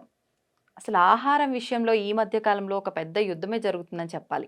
శాకాహారమే తీసుకోవాలి, మాంసాహారం తీసుకోకూడదు అని చెప్పి ఆధ్యాత్మిక మార్గంలో ఉన్నవాళ్ళు చెప్తారు. శాస్త్రంలో ఎక్కడా మాంసాహారం తినాలని లేదు అని చెప్పి. కానీ డాక్టర్ల విషయానికి వస్తే మీకు ప్రోటీన్ ఉంటుంది కాబట్టి మాంసాహారం ఖచ్చితంగా తీసుకోవాలని చెప్పి ఇలా చెప్తుంటారు. అంటే ఇది తినాలని చెప్తుంటారు, అది తినాలని చెప్తుంటారు. ఆహార ప్రభావం ఖచ్చితంగా మనపై ఉంటుంది కాబట్టి మనం జాగ్రత్తగా ఆలోచించి తినాలి అనే ఒక ఆలోచన వస్తుంది. అసలు నిజంగా ఏం తినాలి? ఆహార ప్రభావం మన పైన ఎంతవరకు ఉంటుంది? ఇది ఆధ్యాత్మిక భావనతో ముడిపెడితే ఏంటి అసలు దాని చర్చ? ఆహారము అంటే మనకు ఆకలికి అన్సీజన్ లేదు. ఈ భూమి పుట్టినప్పటి నుంచి ఆకలి ఉంది. అవును. 3 పూటలా భోంచేస్తే, టైంకి భోంచేస్తే వాళ్ళు అదృష్టవంతులు. కానీ ఇప్పుడు రోజుకి 10 సార్లు తినే పరిస్థితి అయిపోయింది. అవును. అదుపు లేదు. అదుపు లేదు. అంటే దీనికి అన్సీజన్ లేదు, దీన్ని జయించే శక్తి ఎవరికి లేదు, ఆకలిని జయించే శక్తి ఎవరికి లేదు. మరి ప్రాచీన కాలంలో పంటల ద్వారానే మనకు ఆహారం వస్తుంది. ఆర్టిఫిషియల్గా ఆహారం తయారు చేయలేము. ఇప్పుడు ఆర్టిఫిషియల్ కూడా చేస్తున్నారు. దానివల్ల మనకు ఆయుష్ తాత్కాలికమైపోతుంది. సహజ సిద్ధమైనటువంటి ఆహారం మాత్రమే మన ఆరోగ్యాన్ని, ఆయుష్ను కాపాడుతుంది. మరి ప్రాచీన కాలంలో పండించే పంటలు సరైనటువంటి వ్యవసాయ విధానాలను పాటించేవాళ్ళు, పంట మార్పిడి విధానాన్ని అనుసరించేవాళ్ళు, అదనుకు పంటను వేసేవాళ్ళు, సేంద్రియ ఎరువులని వేసేవాళ్ళు. చక్కగా ఆహారం వస్తూ ఉన్నది. అది రాను రాను ఏమైందంటే పోటీ విధానమైంది. వేసిన పంటనే వేయడము, అదనుకు వేయకపోవడము, పోటీలు పడి వేయడము. ఇక్కడ భూమి లోపల ఉన్నటువంటి పోషక విలువలన్నీ తారుమారైపోయినాయి. భూమి లోపల అదొక ఇనప పెట్టది. అక్కడ ఉన్నవన్నీ ఖజానా ఖాళీ చేసేసారు. ఇప్పుడు ఏం కావాలి? భూమి లోపల సారం లేదు, పైనుంచి ఇస్తున్నారు ఎరువుల రూపంలో. యూరియా కాంప్లెక్స్ 3-17 లాంటి ఫర్టిలైజర్ కంపెనీస్ పుట్టుకొచ్చాయి. పైనుంచి ఇచ్చి భూమిలోకి వేసి దాన్ని మళ్ళీ పంటకు ఇప్పిస్తున్నారు. అప్పుడు ఆహారం సారవంతంగా రాదు కదా, రసాయనికమైన ఆహారమే కదా వస్తుంది. భూమిని ఖాళీ చేసినప్పుడు రసాయనాలు వేసి పంటను తీసుకుంటున్నారు. అప్పుడు ఆహారం తీసుకోవడం వల్ల శక్తి ఎలా వస్తుంది? రాదు. అంటే వ్యాధుల బారిన విపరీతంగా పడతారు. వేరు తెగులకు ఒక మందు, పూతకు ఒక మందు, పిందుకో మందు, ఆకో మందు, ఇలా మందులు కొడుతూనే ఎక్స్టర్నల్గా అక్కడ ఉన్నటువంటి చీడపిల్లలను చంపి కాపాడి దాన్ని మనకి ఇస్తున్నారు. అక్కడ కొడుతున్నటువంటి ఆ రసాయనికమైన మందులు మనం తాగామంటే విషం, మన పంట పైన కొట్టుకుంటే అమృతం. అంతే కదా, పంటను కాపాడుతూ ఉంది. అలా కాపాడినా కానీ మనము దాన్ని విషపూరితమైన ఆహారమే మైక్రో లెవెల్లో తీసుకుంటున్నాము. కాబట్టి ఇక్కడ శాకాహారము, మాంసాహారము. ఇప్పుడు మాంసాహారం అంటే పక్షులు, జంతువుల యొక్క శరీరాలను మనం ఆహారంగా తీసుకుంటాం, అనుమతించబడిన వాటిని మాత్రమే. ఇక శాకాహారం అంటే కాయగూరలు, ఆకుకూరలు, ఇవి తెలిసిన విషయం, పప్పు దినుసులు లాంటివి. ఇప్పుడు అన్నిట్లోకి మనకు కలుషితాలే మనం వేస్తూ వాటిని తీసుకోవడం వల్ల నిజంగా శాకాహారమేనా అనేటువంటి క్వశ్చన్ వేస్తే కాదు, అది విషాహారం. మనము ఈరోజు అలా రోడ్లోకి వెళ్తే డీజిల్, పెట్రోల్ వాటిని పొగ పీలుస్తున్నాం గాలి రూపంలో. నీళ్లు కలుషితమైనవి. ఆకాశగంగా, పాతాళగంగా. ఆకాశగంగా అంటే వర్షము, పాతాళగంగా అంటే భూగర్భ జలాలు. మరి మనం వాడుతున్న వ్యర్థాలు, ఈ అనేక కర్మాగారాల యొక్క వ్యర్థాలు ఇమిరి భూగర్భ జలాలు కూడా కలుషితమైపోయినాయి. అవి తాగడం వల్ల ఫ్లోరైడ్ ఎక్కువ వేసి కిడ్నీలు పోతున్నాయి. నీళ్ళ వల్లే కదా, నీటిలో ఫ్లోరైడ్ పర్సెంటేజ్ పెరిగితేనే కదా. అంటే నీళ్లు కలుషితమైంది. అనారోగ్యం తాగుతూ, అనారోగ్యం తింటూ, అనారోగ్యాన్ని పీలుస్తూ ఆరోగ్యంగా ఉంటున్నామని భ్రమలో ఉన్నాం. ప్రతి ఒక్కరు ఎంతకాలం బతుకుతారు చెప్పండి మీరు? ఆయుష్ ప్రమాణం, సగటు మనిషి ఆయుష్ ప్రమాణం చెప్పండి ఒకసారి విందాం. మామూలుగా 120 సంవత్సరాలు అంటారు. ఆశీర్వదించే విధానాన్ని బట్టి ఒక 20 అక్కడే పోయింది అంటారు. మనం తినే ఆహార పదార్థాలను బట్టి 100-80 కాస్త ఇప్పుడు 30-40 కూడా వచ్చింది. అంటే ఇప్పుడు మీరు చెప్పింది కరెక్టే. నేనేమంటానంటే ప్రతి ఒక్కరూ ఎంతకాలం బతుకుతారంటే ప్రతి ఒక్కరు చచ్చే వరకు బతుకుంటారు. అది ఎంతైనా కావచ్చు, అదే ఆయుష్ ప్రమాణం. ఎంతైనా అవ్వచ్చు. చచ్చే వరకు బతుకుండడమే ఆయుష్ అయిపోయింది. అంతే అంతే. రాబోయే కాలంలో బ్రహ్మంగారి కాలజ్ఞానం ప్రకారం వింటే రాబోయేటువంటి మనుషులు ఏం చెప్పుకుంటారంటే మన పూర్వీకులు 70-80 సంవత్సరాలు బ్రతికే వాళ్ళంట. అన్ని సంవత్సరాలు వాళ్ళు ఎలా బతికారో అంటే 20 ఇయర్స్కి అన్నీ అయిపోతాయంట. అటువంటి మనుషులు రాబోతారని. 20K. ఓన్లీ 20 ఇయర్స్కి 100 ఇయర్స్ కంప్లీట్. వాళ్ళు అప్పుడు చెప్పుకునే విధానాలు అంటే మన పూర్వీకులు ఎప్పుడో 2000 సంవత్సరాల కాలాల్లో 70 సంవత్సరాలు 80 సంవత్సరాలు బతికిన వాళ్ళు ఇదే భూమిపైన ఉన్నారంట అని చెప్పుకునేటువంటి రోజులు రాబోతాయని. అంటే ఆ 20 సంవత్సరాల్లోనే వాళ్ళ పూర్తి జీవితం అయిపోతుందంటే ఆహారం యొక్క ప్రభావం ఎలా ఉంటుంది అవును. దీన్ని ఆలోచించుకోవచ్చు. మనం ఇప్పుడే ఆరోగ్యంతో యుద్ధం చేస్తున్నాం, కరెక్ట్ అండి. ఏకంగా యుద్ధమే చేస్తున్నాం. అవును, అవును. ఇక్కడ మాంసాహారమా శాకాహారం అంటే పూర్తిగా విషాహారం అని చెప్పచ్చు. నన్ను అడిగితే మాంసాహారం లేదు, శాకాహారం లేదు. మీరు కాయగూరలు ఆకుకూరలు తినేసి 10 మందిని మోసం చేసేవాడు మాంసాహారే లెక్క. మాంసాహారం తిని 10 మందికి ఉపయోగపడేవాడు శాకాహారే లెక్క. మన ఆలోచనలు శాకాహారంగా ఉండాలి. కరెక్ట్ అండి. శాకాహారం పరిపూర్ణంగా తిని 10 మందిని ఇబ్బంది పెట్టేవాడు మాంసాహారే. అతని ఆలోచన మాంసాహారంగా ఉంది, నెగటివ్గా ఉంది. అంతే. మాంసాహారమే తిని 10 మందికి ఉపయోగపడేవాడు శాకాహారి. ఇక్కడ ఆహారంలో మనం అనుకున్న స్ట్రైట్గా ఏమి లేవు. కానీ మనం తీసుకున్న ఆహారాన్ని బట్టే మన ఇప్పుడు మీరే ఏదైతే చెప్పారో శాకాహార ఆలోచన మాంసాహార ఆలోచన అది ప్రభావితం చేస్తుంది అంటారు కదా. ఆహారం ప్రభావితం చేసే స్థాయిలో మనం ఆహారాన్ని పండించుకోవడం లేదు. ఇప్పుడు ఇన్సూరెన్స్ కంపెనీలు ఉన్నాయి, వాళ్ళకి తెలుసు వైట్ రైస్ తింటే ప్రతి ఒక్కరికి హార్ట్ అటాక్ వస్తుంది తెలుసు. వాళ్ళకు వైట్ రైస్ తింటే వాళ్ళకి షుగర్ వస్తుంది తెలుసు. అదే ఎక్స్ప్లెయిన్ చేస్తారు, కంపల్సరీ మీరు ఇన్సూరెన్స్ తీసుకోండి, మీరు రైస్ తింటుంటే ఇన్సూరెన్స్ కావాల్సిందని. అంటే వైట్ రైస్లో ఏమీ లేదు, ఏమీ లేదని ఏదో ఉన్నట్టు తిని పిండి పదార్థంగా కడుపు నింపుకుంటున్నాను తప్పితే నేను తిన్నాను నా కడుపు నిండింది అన్నదానం కోసం తప్పితే నాకు శక్తి వచ్చింది అని చెప్పుకోవడానికి ఆహారం పనికిరాదు. మాంసాహారం ప్రోటీన్ కోసం తినమంటున్నారు, అంటే మాంసాహారం తింటే శరీరం పెడుతుంది శక్తి పెట్టదు, శాకాహారం తింటే శక్తి పెడుతుంది శరీరం పెట్టదు. డిఫరెన్స్ అర్థమైంది కదా. కాబట్టి ఇప్పుడు కళ్ళ చిక్కుళ్ళు అని ఒక చిక్కుడుకాయలు ఉంటాం, ఆ కళ్ళ చిక్కుడు గింజలు ఉంటాయి, వాటిలో ఉండే మాంసకృతులు ఇంక దేంట్లో లేవు. చక్కగా వాటిని కూర చేసుకుని వేపుడు చేసుకుని తింటే మాంసమే తింటే మాంసకృతులు రావాల్సిన రూల్ ఏం లేదు. ధర్మరాజు యక్ష ప్రశ్నల్లో భాగంగా యక్షుడు వేసిన ప్రశ్నకు 142 ప్రశ్నలు వేసినట్టు నేను అనుకుంటున్నాను, తక్కువ ఉండొచ్చు ఎక్కువ ఉండొచ్చు. ఆ యక్షుడు వేసిన ప్రశ్నలో ప్రపంచంలో అతి రుచికరమైన పదార్థం ఏది అని అడిగితే ధర్మరాజు చెప్పాడు, ప్రపంచంలో అన్నిటికన్నా రుచికరమైనది మాంసము, దాన్ని వదులుట కష్టము, వదిలిన వారికి స్వర్గము అన్నాడు ఆయన. ధర్మరాజు అబద్ధం చెప్పాడు కదా. అంటే మాంసము అలవాటు పడితే మళ్ళీ దాన్నే తినాలనిపిస్తుంది, అతి రుచికరమైనది మాంసము, ఆ రుచి కోసమే దాన్ని తింటారు. శక్తి తర్వాత విషయం. అందుకే శాకాహారం తింటే శక్తి పెడుతుంది శరీరం పెట్టదు, మాంసాహారం తింటే శరీరం పెడుతుంది శక్తి పెట్టదు. ఒక లావుగా ఉన్న వ్యక్తి ఒక సన్నగా ఉన్న వ్యక్తి ఒక బస్సును అందుకుంటే ఎవరు ముందు అందుకుంటారు? సన్నగా ఉన్న వ్యక్తి అందుకుంటాడు. అతని శరీరమే అతనికి శత్రువు, అంతే కదండి. అంటే ఇంకెవరో వేరే శక్తులు అవసరం లేదు, తనకు తానే శత్రువు అయ్యాడు. కాబట్టి ఇక్కడ శక్తి కావాలన్నా శరీరం కావాలంటే శక్తే కావాలి. మరి శక్తి ఉన్న ఆహారంలో ఉందా అంటే లేదు. ఒక టూత్ పేస్ట్ వాడితే వాళ్ళంతా టూత్ పేస్ట్ వాడిన వాళ్ళంతా మాంసాహారులే. ఎలా అంటారా, టూత్ పేస్ట్లో ఎముకల పొడి కలుపుతారు, పండ్ల పైన కాల్షియం కావాలి కదా, ఐరన్ టానిక్స్లో నాన్ వెజ్ ఇంగ్రీడియంట్స్ వాడతారు, అదేవిధంగా బిస్కెట్స్లో కాల్షియం పౌడర్ వేస్తారు, ఎముకల పొడి. ఇక్కడ శాకాహారులు ఎవరు అసలు? చక్కెర పెట్టి టీ తాగితే మాంసమే, చక్కెర వైట్గా రావాలంటే ఎముకల పొడి వేస్తారు, అది వైట్గా వస్తుంది, పుల్ల రంగులో వస్తుంది చక్కెర తయారవగానే. అది వైట్గా రావాలంటే బోన్ పౌడర్ మిక్స్ చేస్తారు. దీన్ని బట్టి మీరు అన్నట్టుగా ప్రతి ఎవరున్నారు శాకాహారులు? ఆలోచన విధంగా మా శాకాహారులుగా మారాలి. 10 మందికి ఉపయోగపడే వాళ్ళంతా శాకాహారులే. ఆహార పరంగా తీసుకుంటే శాకాహారాన్ని విభజించి ఎవరు తీసుకోలేరు. పెద్ద పెద్ద దేవస్థాన ప్రధాన అర్చకులు కూడా చక్కెర యూజ్ చేస్తున్నారు. చక్కెరతో చేసిన నైవేద్యాలు కూడా భగవంతుడు పెట్టకూడదు, మాంసాహారం పెట్టినట్టే. బెల్లంతో చేసినటువంటి పొంగలి అటువంటివి పెట్టచ్చు, అందులో మాంసాహారం కలవదు. ఎందుకంటే బెల్లంలో సున్నం వేస్తారు, చెరుకు రసంతో వండించి పెడతారు. అందుకు బెల్లం పొంగల్ నైవేద్యమే అమ్మవారికి పెట్టాలి. తెలియకుండా చక్కెర పొంగల్ పెడితే వాళ్ళకు ఫలితం రాదు. నేను అమ్మవారిని పూజించాను అని ఏడిస్తే కూడా ప్రయోజనం లేదు. అయ్యో చక్కెర పొంగల్ పెట్టకూడదా నాకు తెలియదంటే దాంతో అమ్మవారికి సంబంధం లేదు. అంటే అది తెలియక చేసిందే కదండి. కరెక్టే. ఇప్పుడు తెలియక మీరు బ్లేడు కోస్తారు, మరి అది తెగుతుంది, దానికి సంబంధం లేదు.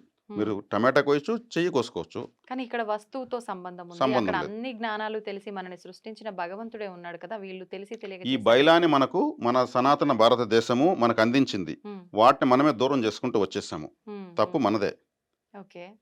చెదలపురకు కూడా చరిత్ర ఉన్నటువంటి హిందూ మతం, చెదలపురకు కూడా చరిత్ర ఉంది.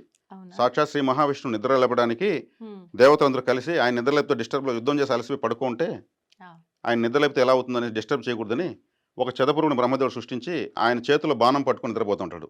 ఉమ్, ఆ ఆ బాణం అనుకున్న దారాన్ని కొరికితే చెదపురుగు ఉమ్, అది రువ్వుమంటుంది కదా, ఆ అవునవును. శబ్దానికి లేస్తాడు ఆయన. ఓకే. ఇలా ఐడియా వేశారు. ఉమ్, చెదపురుగు నాకేంటి అనింది లంచం. ఆహా. హోమం యజ్ఞాలు చేసేటప్పుడు ఉమ్, హవిర్భాగాలు చుట్టూ పడతాయి కొన్ని, నెయ్యి, అవునవును. అన్నం, అవన్నీ నువ్వే తిను. ఉహుం, నువ్వు మహావిష్ణువు నిద్రలేపేదానికి పుట్టావు. ఉమ్, ఈ హోమ హవిర్భాగాలు చుట్టూ పడిపోతాయి, అవును. అవన్నీ నీకే. ఉమ్, చక్కగా అంతమించినటువంటి ముష్టాన భోజనం ఏముంది చెదపురుక్కి. అంతే కదా. ఓకే డన్ అనింది, పోయి ఉమ్, కొరికింది. ఆ రివుమని శబ్దానికి ఆ తాడు తెగి మహావిష్ణువు శిరస్సు ఖండించబడింది. ఉమ్, అది అంత స్ట్రాంగ్గా ఉంటుంది. ఓకే. తక్షణం ఆయనకి ఒక గుర్రపు తలను సెట్ చేశారు. ఉమ్, ఆయనే హయగ్రీవ అవతారం. ఓ, హయగ్రీవ అవతారం ఇలా వచ్చింది. ఆహాహా. అంటే చెదపురుగు కూడా శ్రీ మహావిష్ణు నిద్రలేపేంత అదృష్టం పాత్ర. జన్మ అనమాట. అవునవును. అలా వేపాకి, చెదపురుక్కి, చీమకి, దోమకి అన్నిటికీ చరిత్ర ఉన్నటువంటిది. ఉమ్, మనకు అన్ని బయలా ఉంది, దాన్ని మనమే పట్టించుకోలేదు.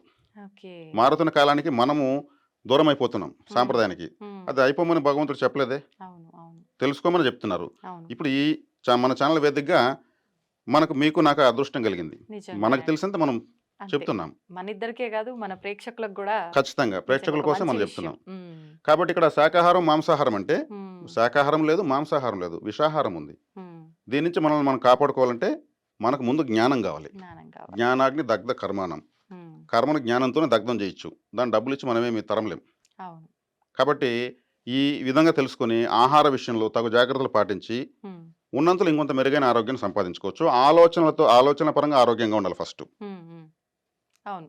అది చాలా ముఖ్యం. ఉమ్, అటువంటి ఆలోచన విధానాల వల్ల ముఖ వర్చస్సు, తేజస్సు కూడా గొప్పగా పెరుగుతుంది. ఉంటుంది. అవును. కొంతమంది చూడగానే కోపం వస్తుంది, హా, చాలా అజ్ఞానంగా, చాలా 10 మందిని ఇబ్బంది పెట్టే విధంగా. అవును. మరి వాళ్ళు ఏ ఆహారం తింటా ఉన్నట్టు, ఏ ఆహారం వాళ్ళకి సెట్ కాదు, ఉమ్, వాళ్ళు సమాజానికి విరుద్ధంగా ఉంటారు. అవును. మరి ఇలా ఉన్నప్పుడు ఈ ఆహార విషయంలో ఇప్పుడు మనం చెప్పినటువంటి ఈ విషయాలను అనుసరించుకొని అవును. ఎలా జాగ్రత్త తీసుకోవాలో జాగ్రత్తగా తీసుకోవాలి. వ్యవహరించి నిజంగా చాలా అద్భుతమైన మెసేజ్ అనేది తెలియజేశారండి మన ప్రేక్షకులకి. ప్రతి ఒక్కరూ శాకాహారం మాంసాహారం అనగానే మీరన్నట్టుగా వృక్షాల నుంచి వచ్చింది, మొక్కల నుంచి వచ్చిందంటే శాకాహారం, జంతువుల నుంచి వచ్చిందంటే మాంసాహారం.